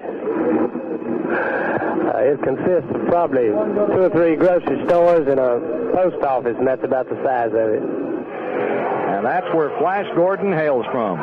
Ken, this is Dick Whitaker in turn 1. Wendell Scott in car number 34 just slowed down very, very much here in the first and second turn, and he's moving very slowly through the back straightaway. Wendell Scott slowing down. Back to the tower. For the first time today, the Yankee 400 is under caution. It's under yellow, and that means that Richard Petty, Randall, North Carolina, seeking to win this event $15,000 and escalate his earnings to over $200,000 for the year, is right up there to run on the back bumper of Bobby Allison, who has led the majority of the laps thus far run. It's a lengthy yellow period on the racetrack as they continue to wear in now the speedy drive, which has been put down the main straightaway. Marvin Pants. Bobby Allison's making another last-minute pit stop. If they can stretch his caution long enough, they might be able to make an unstop, but it's going to be very doubtful. He's out of the pits again. Just cleaned the windshield and turned loose. So it's Allison in front, Petty in second, Buddy Baker in third, and Maynard Troyer, the surprise of the race, currently running in fourth position. We asked Maynard Troyer if he thought he could finish in the top 5. I don't know about a front 5 unless some of the hot dogs drop out, but I think we can pull a top 10 without any problem if everything goes half decent. When you say half decent, what are you worried about most? Are you worried about tires? You're worried about engines? What's going to be the problem here at Michigan for you? Well, I don't really know. The problems we've had in the past have been small mechanical problems. We lost an engine here in June during the race, but that's actually the only engine we lost. So most of the races has just been small mechanical things, and we're learning little things here and there how to overcome them, and I think things will go a little bit. I just got a feeling that things will end up good here Sunday.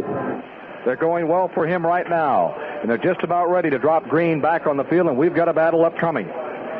Ken, this is Dick Whitaker in turn 1. Richard Petty, evidently pleased with the situation, just gave us the thumbs-up indication when he went by into yellow. And by the way, Allison was in the pits on that last lap, and Petty passed him. They may start this race with Allison, with Petty in the lead. You might check. Back to the tower. Down they come, and that's the situation that we have. Petty in front. Here's Allison trying to bust around Ron Kazlowski and Bill Dennis.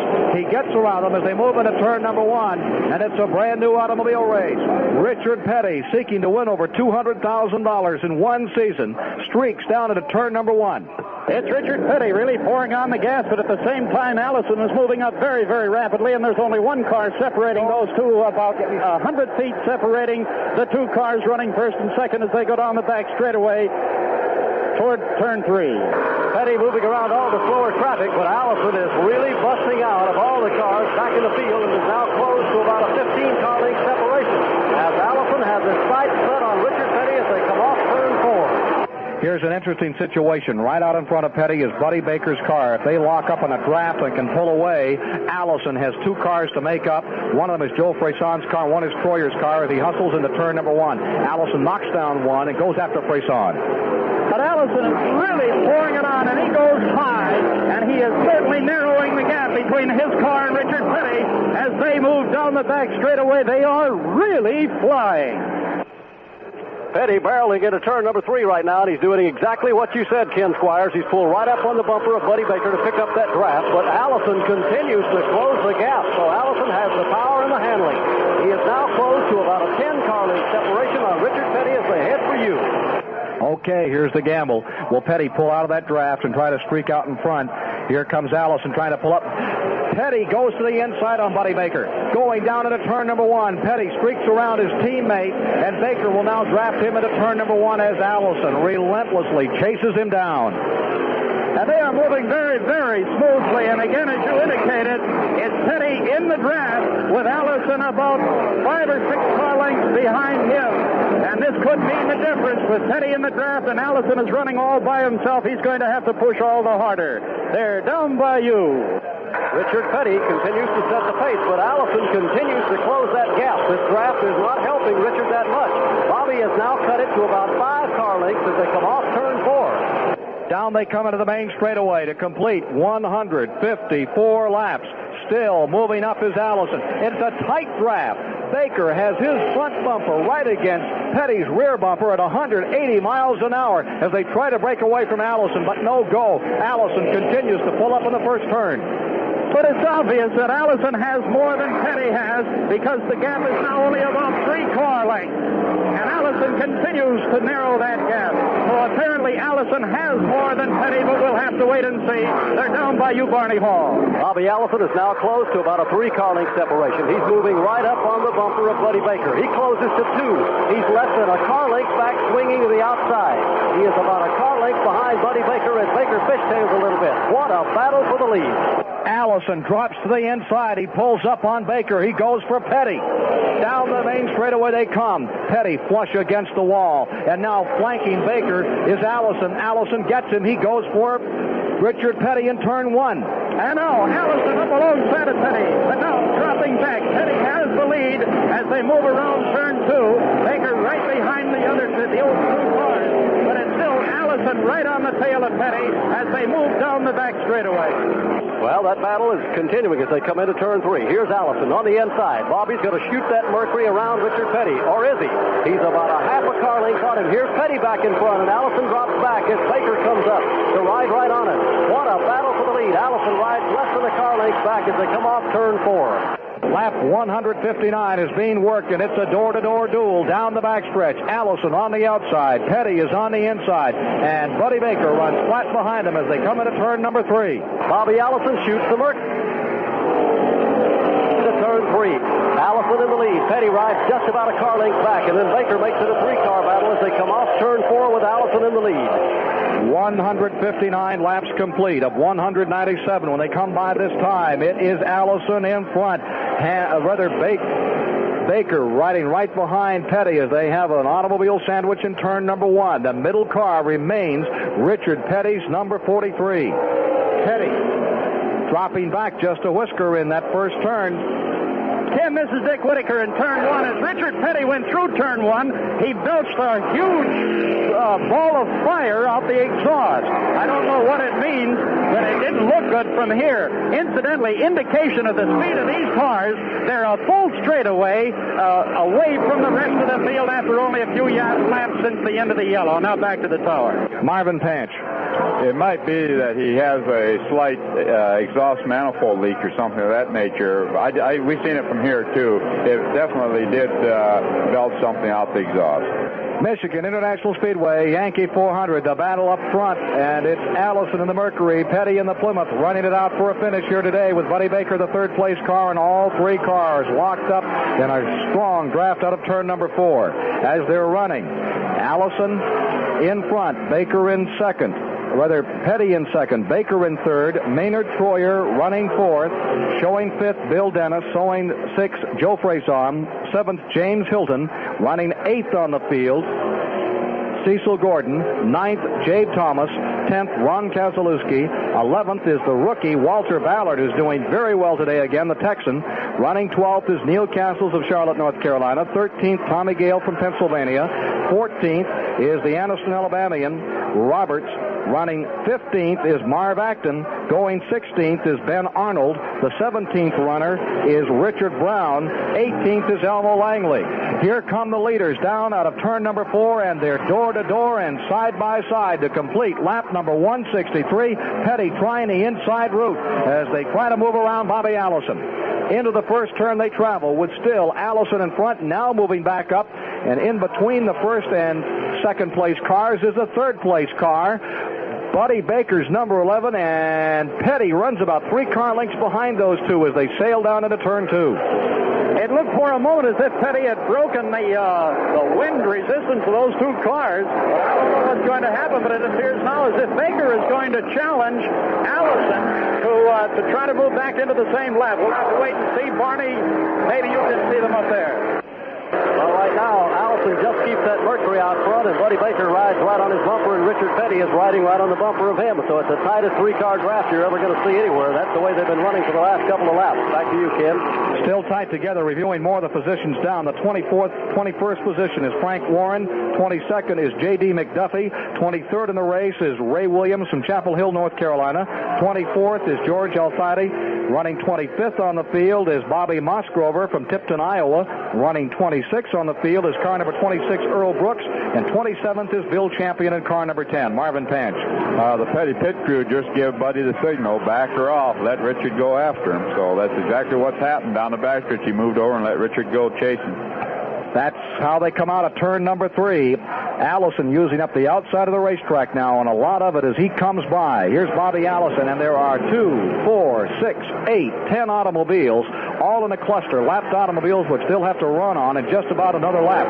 166 of 197 laps are complete. They're working the 167th. Maurice Petty gave Buddy Baker the board back off, which he did, and gave Richard Petty the opportunity to move up on the Petty Racing team to run right behind.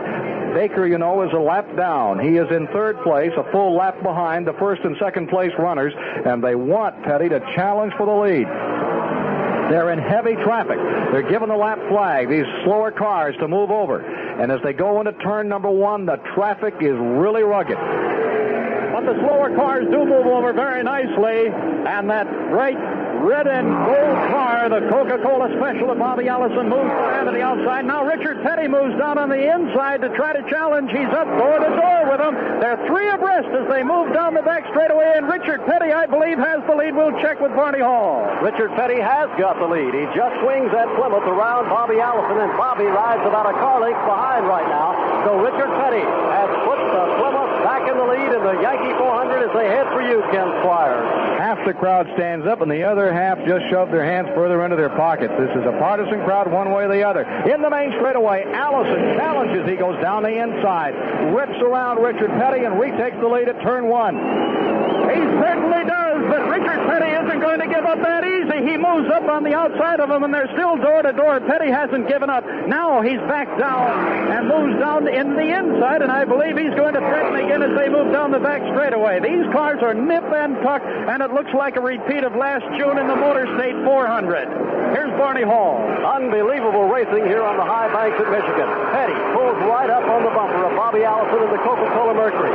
Richard rides less than a half car length behind as they head for turn 4. Petty swinging to the inside. He may make a bid for the lead as they come off turn 4. It's a typical old-fashioned blow-your-doors-off Grand National stock car race. Number 77 just spun out here in the turn. Charlie Roberts of Anniston, Alabama, in the third corner, spun that car. I don't see any oil on the track. I think he just lost it. He's down on the grass. The car is not moving. He is sitting just almost on the apron of the track, Ken. Back to you in the tower. There is no motion. The safety crews have been talking with the tower and the conversation going on with the flag stand. We see no sign of yellow. Now, wait a minute. The yellow is in the hand of John Bruner, Jr. It may come out right here. Meanwhile, down the backstretch, door to door, side by side, Petty on the inside. On the outside is car number 12. Here they come through turn number 3. Richard Petty in the electric blue Plymouth just for a second seemed to get squirrely in turn 3. Out in front goes Bobby Allison as he took the high side, and yellow comes out on the field. Here they come. It's Allison in front, Petty in second, and Petty indicated, I think he wants right side rubber. As he came by, he indicated to his crew. Number 77, Charlie Roberts, the Sonny King Motors car. It is out of Anniston, Alabama, has spun in turn number 3.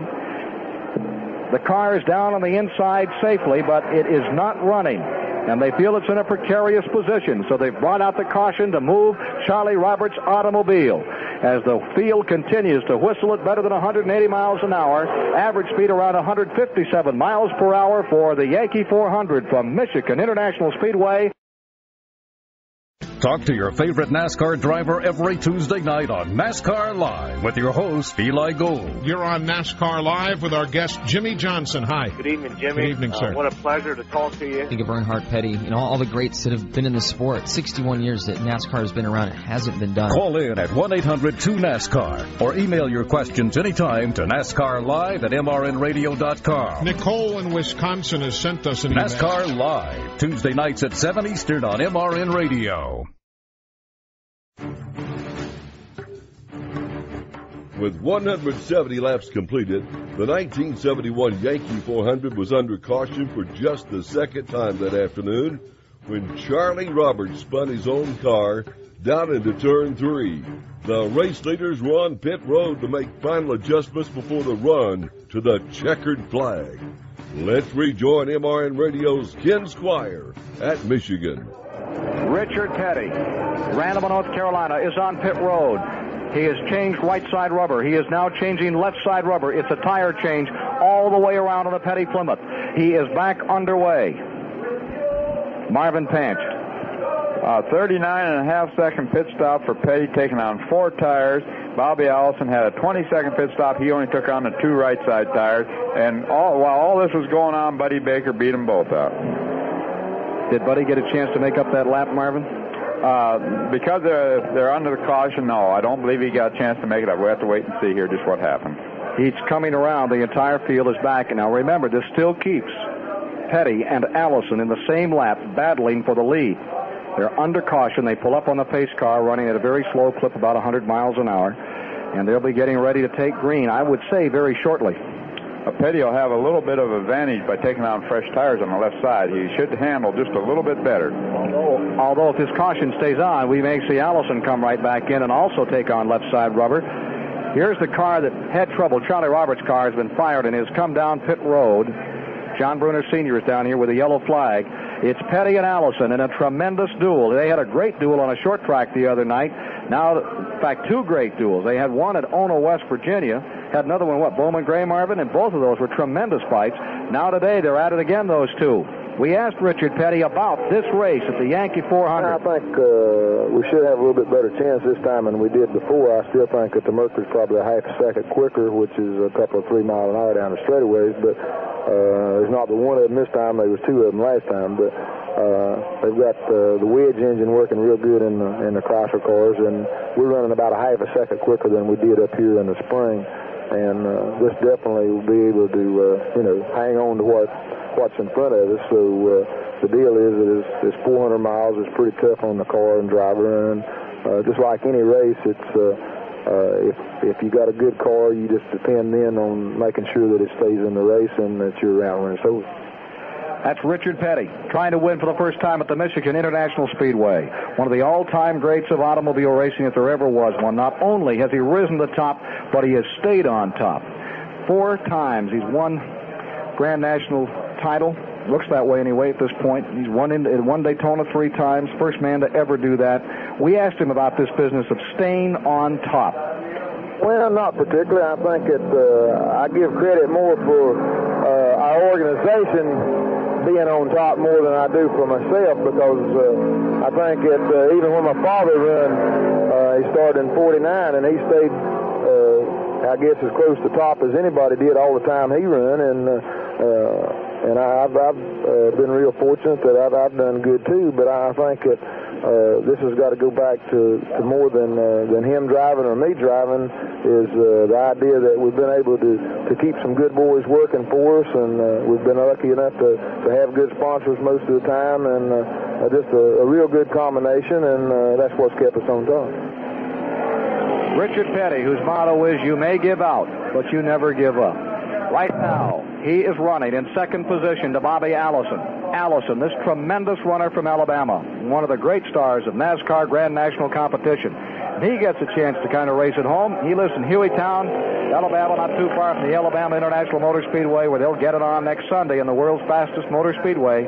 I do hope you can be there to enjoy all the competition. If you can't, Marvin and I, along with the rest of the staff, send you the invitation to view the Motor Racing Network for that thriller next Sunday from Talladega.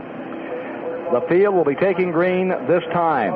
Now, Buddy Baker is being shown in the same lap, but he's running up in front of the 2 cars that are in first and second place. In other words, he's on the front end of the lap as they come around. He runs right in front, then comes Allison, and then comes Petty, but he is in third place. He is in third place. Cars are told to duck down on the inside. Joe Freyson stays up on the high groove as they move into turn 1. Busting down through. There goes Allison as he bends the needle into turn number 1. It is Allison taking over the lead, but right alongside of him and now right behind him is Richard Petty catching him very, very rapidly. In the meantime, right alongside of the 2 of them is car number 11, Mr. Buddy Baker, as they move down that back straightaway. Allison breaks out of a pack of traffic. Richard comes right with him, and now Petty rides less than a car length back. And this is a battle for the lead here in the Michigan race. And right now, Allison trying to pull away from Richard Petty. Petty hangs on his bumper as they come off turn 4. What a tremendous race these Michigan fans are getting today. Here come your leaders down by Allison in front and Buddy Baker running third with Petty right in the middle. and Petty rests his bumper on Bobby Allison's rear bumper as they move into turn 1. It's Petty going up high, and once again that fire flies out of his exhaust as he goes into turn number 2. Now he goes down low and challenges the lead, trying to get up there alongside of them. They're door to door as they move down the back straightaway. Petty challenging for the lead. He's got that Plymouth up alongside. He sticks it out front by a foot or so, and Allison slams the Mercury right back up there. What a battle for the lead. Petty skids momentarily, almost lost that car, and falls back behind Bobby Allison as they come off turn 4. This is a flat-out race. Both of them are running just as hard as they dare. Down the straightaway at 180 miles per hour. It is Allison. Now Baker pulls up under Richard Petty. Petty squares himself away and charges back after Bobby Allison in turn 1. In the meantime, Allison has put about 6 cars between he and Petty's car, and Baker is right on Petty's tail, drafting him, and that could help him catch that Coca-Cola Special as they move down the back straightaway. 180 laps complete in the Yankee 400. 180 of 197 complete, 367 miles. In front remains Bobby Allison, clinging to the rear bumper, Richard Petty in the most famous Plymouth car in the world, the Petty Plymouth. Then, running in third position is Buddy Baker. Running fourth is Spencerport, New York's rookie, Maynard Troyer. Running fifth is Joe Freyson. And running in sixth position is car number 24, Cecil Gordon of Horseshoe, North Carolina, making a tremendous run here today in the Yankee 400. Down in the backstretch, Richard Petty in the 182nd lap of competition as Walter Ballard, another great rookie, is pitting in the main straightaway area. Petty inches along down to make another challenge on the inside as they hit turn 3. Richard Petty is really keeping the pressure on Allison. He's ducked underneath him a couple of times, and eased the Plymouth back. He swung to the outside and the inside, and here he goes to the inside, Ken, as they head for you. Mercury at the inside comes Plymouth. It is Richard Petty down the inside against Bobby Allison. Side by side in turn 1. There isn't a foot between these two cars when they went past us, and they are side by side all the way through turn 1. Moving into turn 2. Richard Petty gets the edge, but not by a full car length. Now Allison moves it up and pulls out in front of Petty and moves out into the third turn and Barney Hall. Unbelievable dueling at 180 miles an hour down this back stretch as Allison shoots the Mercury back in the lead. Petty falls back about a car length. These two drivers feeling each other out in the final lap to the Yankee 400. Allison heads for turn 4 with Richard glued right on his front. The loneliest sport in the world. At 180 miles an hour, you get about 10 seconds to look the other guy square in the eye and say, okay, fella, now what do you want to try? In turn number 1, Allison again resumes the lead. The challenger remains Petty. Remember, if Petty wins today, he'll have won over $200,000 in the 1971 season, $206,875 to be exact. If he finishes second where he runs right now, he'll be $199,528, and he'll go over $200,000 presumably at Talladega next Sunday. Side by side down the backstretch into turn 3. Petty and Allison. Petty tries to slide that Plymouth underneath Allison. He had it down for a moment, drops back momentarily, and here he pulls up on him again as they come off turn 4. Petty trying to put that Plymouth in front, and he's going to do it. In the main straightaway, it's a deadlock at the end of lap number 184. It was a dead heat. Down into turn 1, they're still side by side. You wouldn't believe how close they are. Allison high, Petty low. Baker backing off the pace. Allison takes the lead. Petty backs off about 1 car length through the 18 degrees, second turn, and back down the back chute. One of the big questions is these gentlemen are really punishing these automobiles right now. They're getting down to the finish, and you know they're running them just as hard as the automobiles will go. Neither can give an inch. Right now, Allison rides less than a car length ahead of Richard Petty as they come through turn 3. Bobby dropping down real low. Richard hangs right on his bumper as they come off turn 4 and into the front straightaway. As they come into the main straightaway, here is Allison driving all the way to the inside of the track as he first moves the inside, then moves the outside, which is the very same sequence of events he pulled off here in June as he's trying to worry Petty as to just what he'll do on the last lap. Petty is right there on him, and also Allison is now using those lap cars some. Petty started to move the inside, and Allison flat closed the door, just like a third-mile track. Only difference is instead of going 80, they're going 180, and these two masters of racing move down the backstretch now, locked up again. Here's Petty challenging on the inside in turn 3. Richard keeping that pressure on down on the inside. His last 3 or 4 laps, Richard has dropped to the inside coming into turn 3, then swung to the outside as they head for turn 4. He now falls back off the pace a little bit, about a half a car length back, riding right on the bumper of Allison as they come down into that front straightaway again. In the main straightaway, Bobby Allison, Richard Petty running first and second, Buddy Baker third, Troyer is fourth, Joe Freyson is running fifth, Cecil Gordon is shown as the 6th place runner. They have completed 186. They're working 187. This time by 10 laps to go. Richard Petty takes the lead. Petty goes out in front with less than 10 laps. Now 9 laps remaining. Coming out of turn number 4, Richard Petty guns down Bobby Allison. They move into turn 1, and Allison plays the challenger now. He drops to the inside on Petty in the first turn area.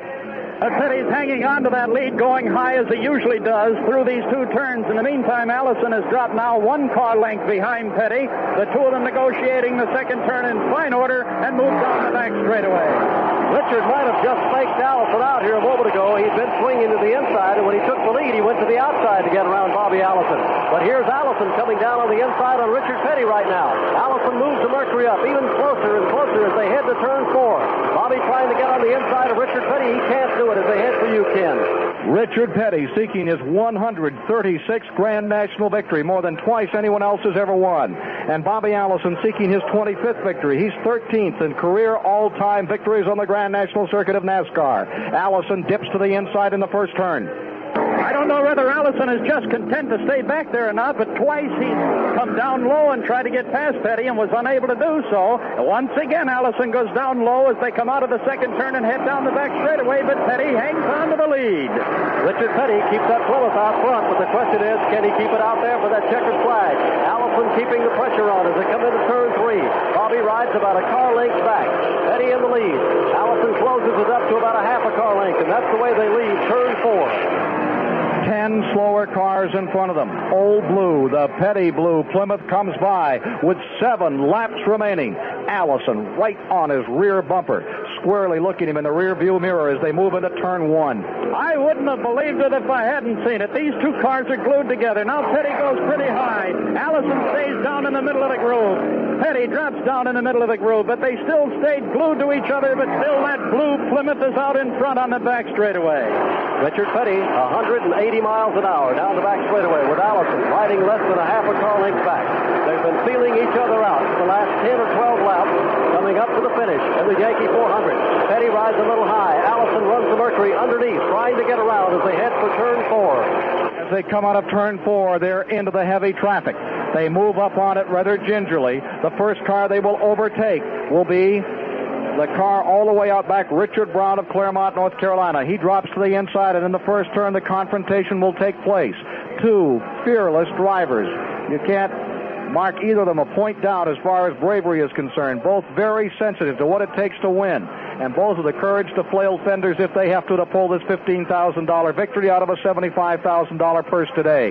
There's a difference of $15,000 down to $7,000, and neither wants to settle for second. They go into turn number 3, and they're in the heavy traffic. They've got about 8 cars up in front, and this could make a difference in the finish because they've got to pass through about 8 of the slower lap cars. Richard Petty now begins to run up on those 8 cars, but Allison is not relinquishing at all. He hangs less than a car length behind him as they come into the straightaway.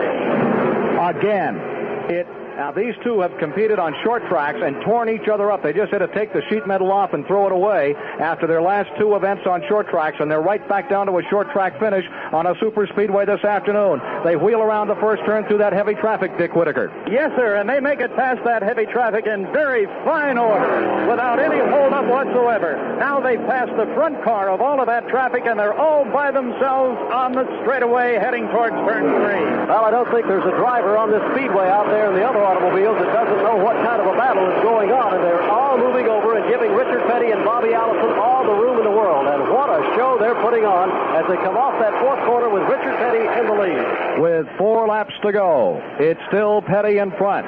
It's hot at Michigan. out of turn number 2. Petty and Allison are side by side, staring each other down as they move into the backstretch. Now Allison pulls ahead by about a car length as they move to turn 3. Again, they have swapped that lead about 3 times in the last lap around. Petty was out front for a minute, then Allison was out front. And right now, Bobby Allison rides out front as the fans here in the infield just shake their head in disbelief. They have never seen a show like this. Allison with less than a car length separation as they come off turn 4 in the lead. The cameras are ready for a dead heat finish. Should it be another one of those Daytona finishes like they had in '59 that took 3 days to decide the winner of a Grand National race? They're ready here again today, and that's always the kind of competition you get in the Grand National division of NASCAR. There's none other like it anywhere in the world. Allison in front by 2 car lengths. Petty pulls him down out of turn number 2 and goes looking for him on the backstretch. Allison rides out front. Here comes Richard Petty swinging to the outside. He looked as though he was going to get around, but he cannot do it. Richard drops back in behind to the Mercury of Bobby Allison. He rides less than a car length separation. Here's Petty trying to get down to the inside groove as they come into turn 3. You can hear the strain on those engines as they really lay it on coming off turn 4. Richard Petty about a car length back trying to run down Bobby Allison as they head for you, Ken. Richard Petty may be setting it up for a slingshot. This is the final lap.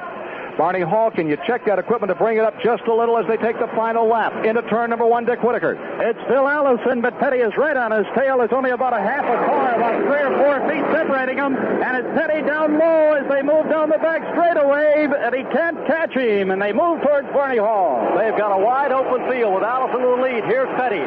He's leaning on the bumper of Bobby Allison as they come into turn 3. Allison in the Mercury. Petty in that Plymouth. Richard getting lower and lower as they come to the inside. He's moving up. He's almost even with that rear bumper. Petty swings to the outside, getting high for a slingshot technique as they come off turn 4, Ken.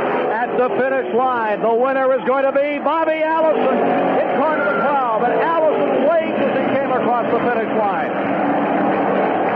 Bobby Allison. Bobby Allison did it. Bobby Allison pulled it off. He has won today. Fantastic finish. And as he came across the line, he took one hand off the steering wheel and at 180 miles an hour wave to the crowd. He defeats Petty by a car length at the finish line, maybe 2. A tremendous, dramatic finish. And Petty falls short of winning $200,000 today. He'll have to try for it at Talladega next Sunday. Petty will go for $200,000 in one season next Sunday. Allison's winning really take a jump this afternoon to the finish of this great race. We'll be going to Victory Lane very, very shortly. Put Richard right up there with me, and he just can't be denied. But I'll tell you, we got beat by a lap at a couple of places here over the last month, and my engine man, Waddell Wilson, got busy. He said he didn't care, even though they did handicap us plate-wise. He built me an engine today to run with them big wedges with the boat manifolds down the straightaway.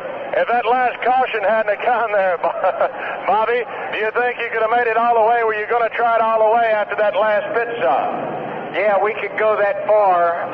Actually, with a smaller carburetor, we should have been getting a little bit better mileage than the Chrysler product, so we thought that we'd just sit out there and try to last it out. But then the caution came out, and we was fortunate enough to get in and get plenty of gas to go the distance. What was your strategy there toward the last of the race with Richard in front of you one lap, beside of you, and behind you and all over?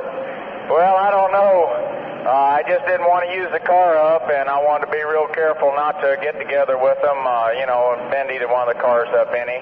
Maybe get a fender in on a tire or something so that we could run down to the wire. And it seemed to work out pretty good. He does go awful good down the straightaway now, and I think we had him out-handled and outrun too today.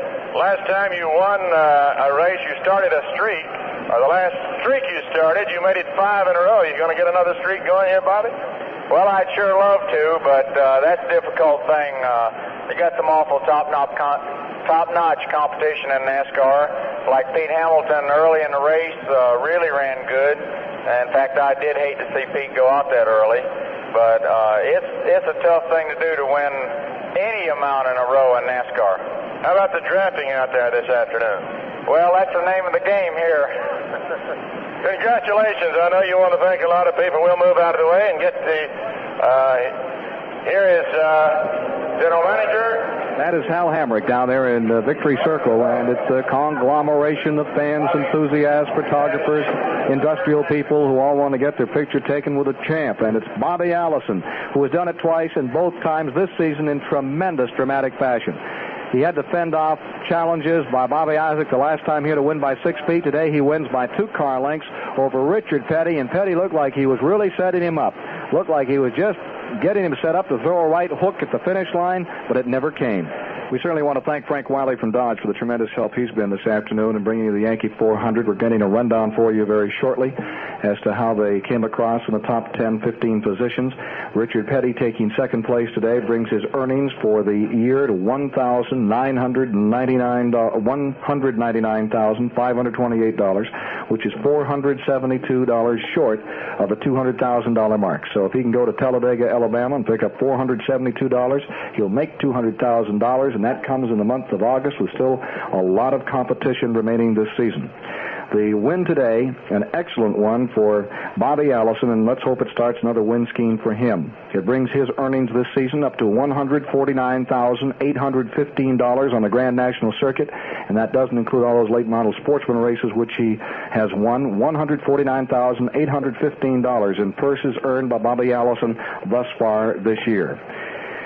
The time of the race is being reported about a 149-mile-an-hour average, and we'll give you the official time very, very shortly on that.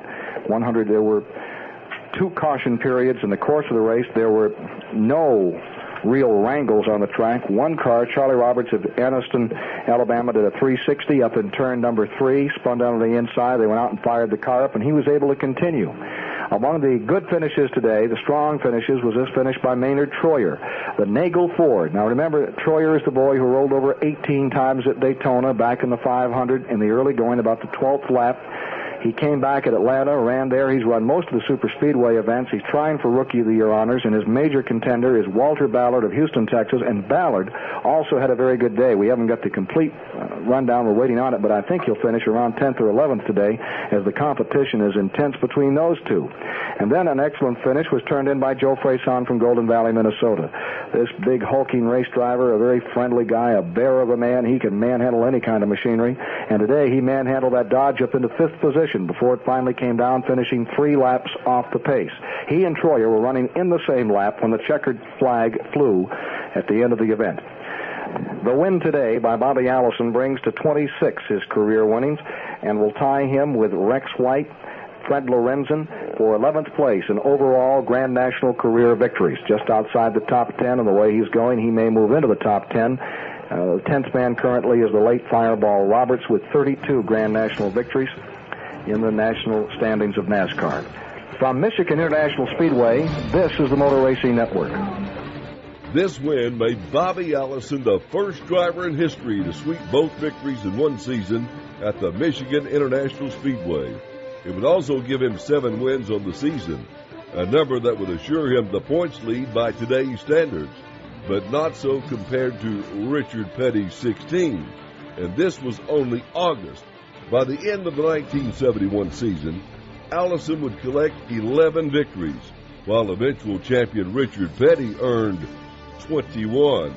That's today's MRN Radio Flashback, presented by Quaker State. Quaker State, real, durable oil. From MotorRacingNetwork.com, I'm Jim Phillips.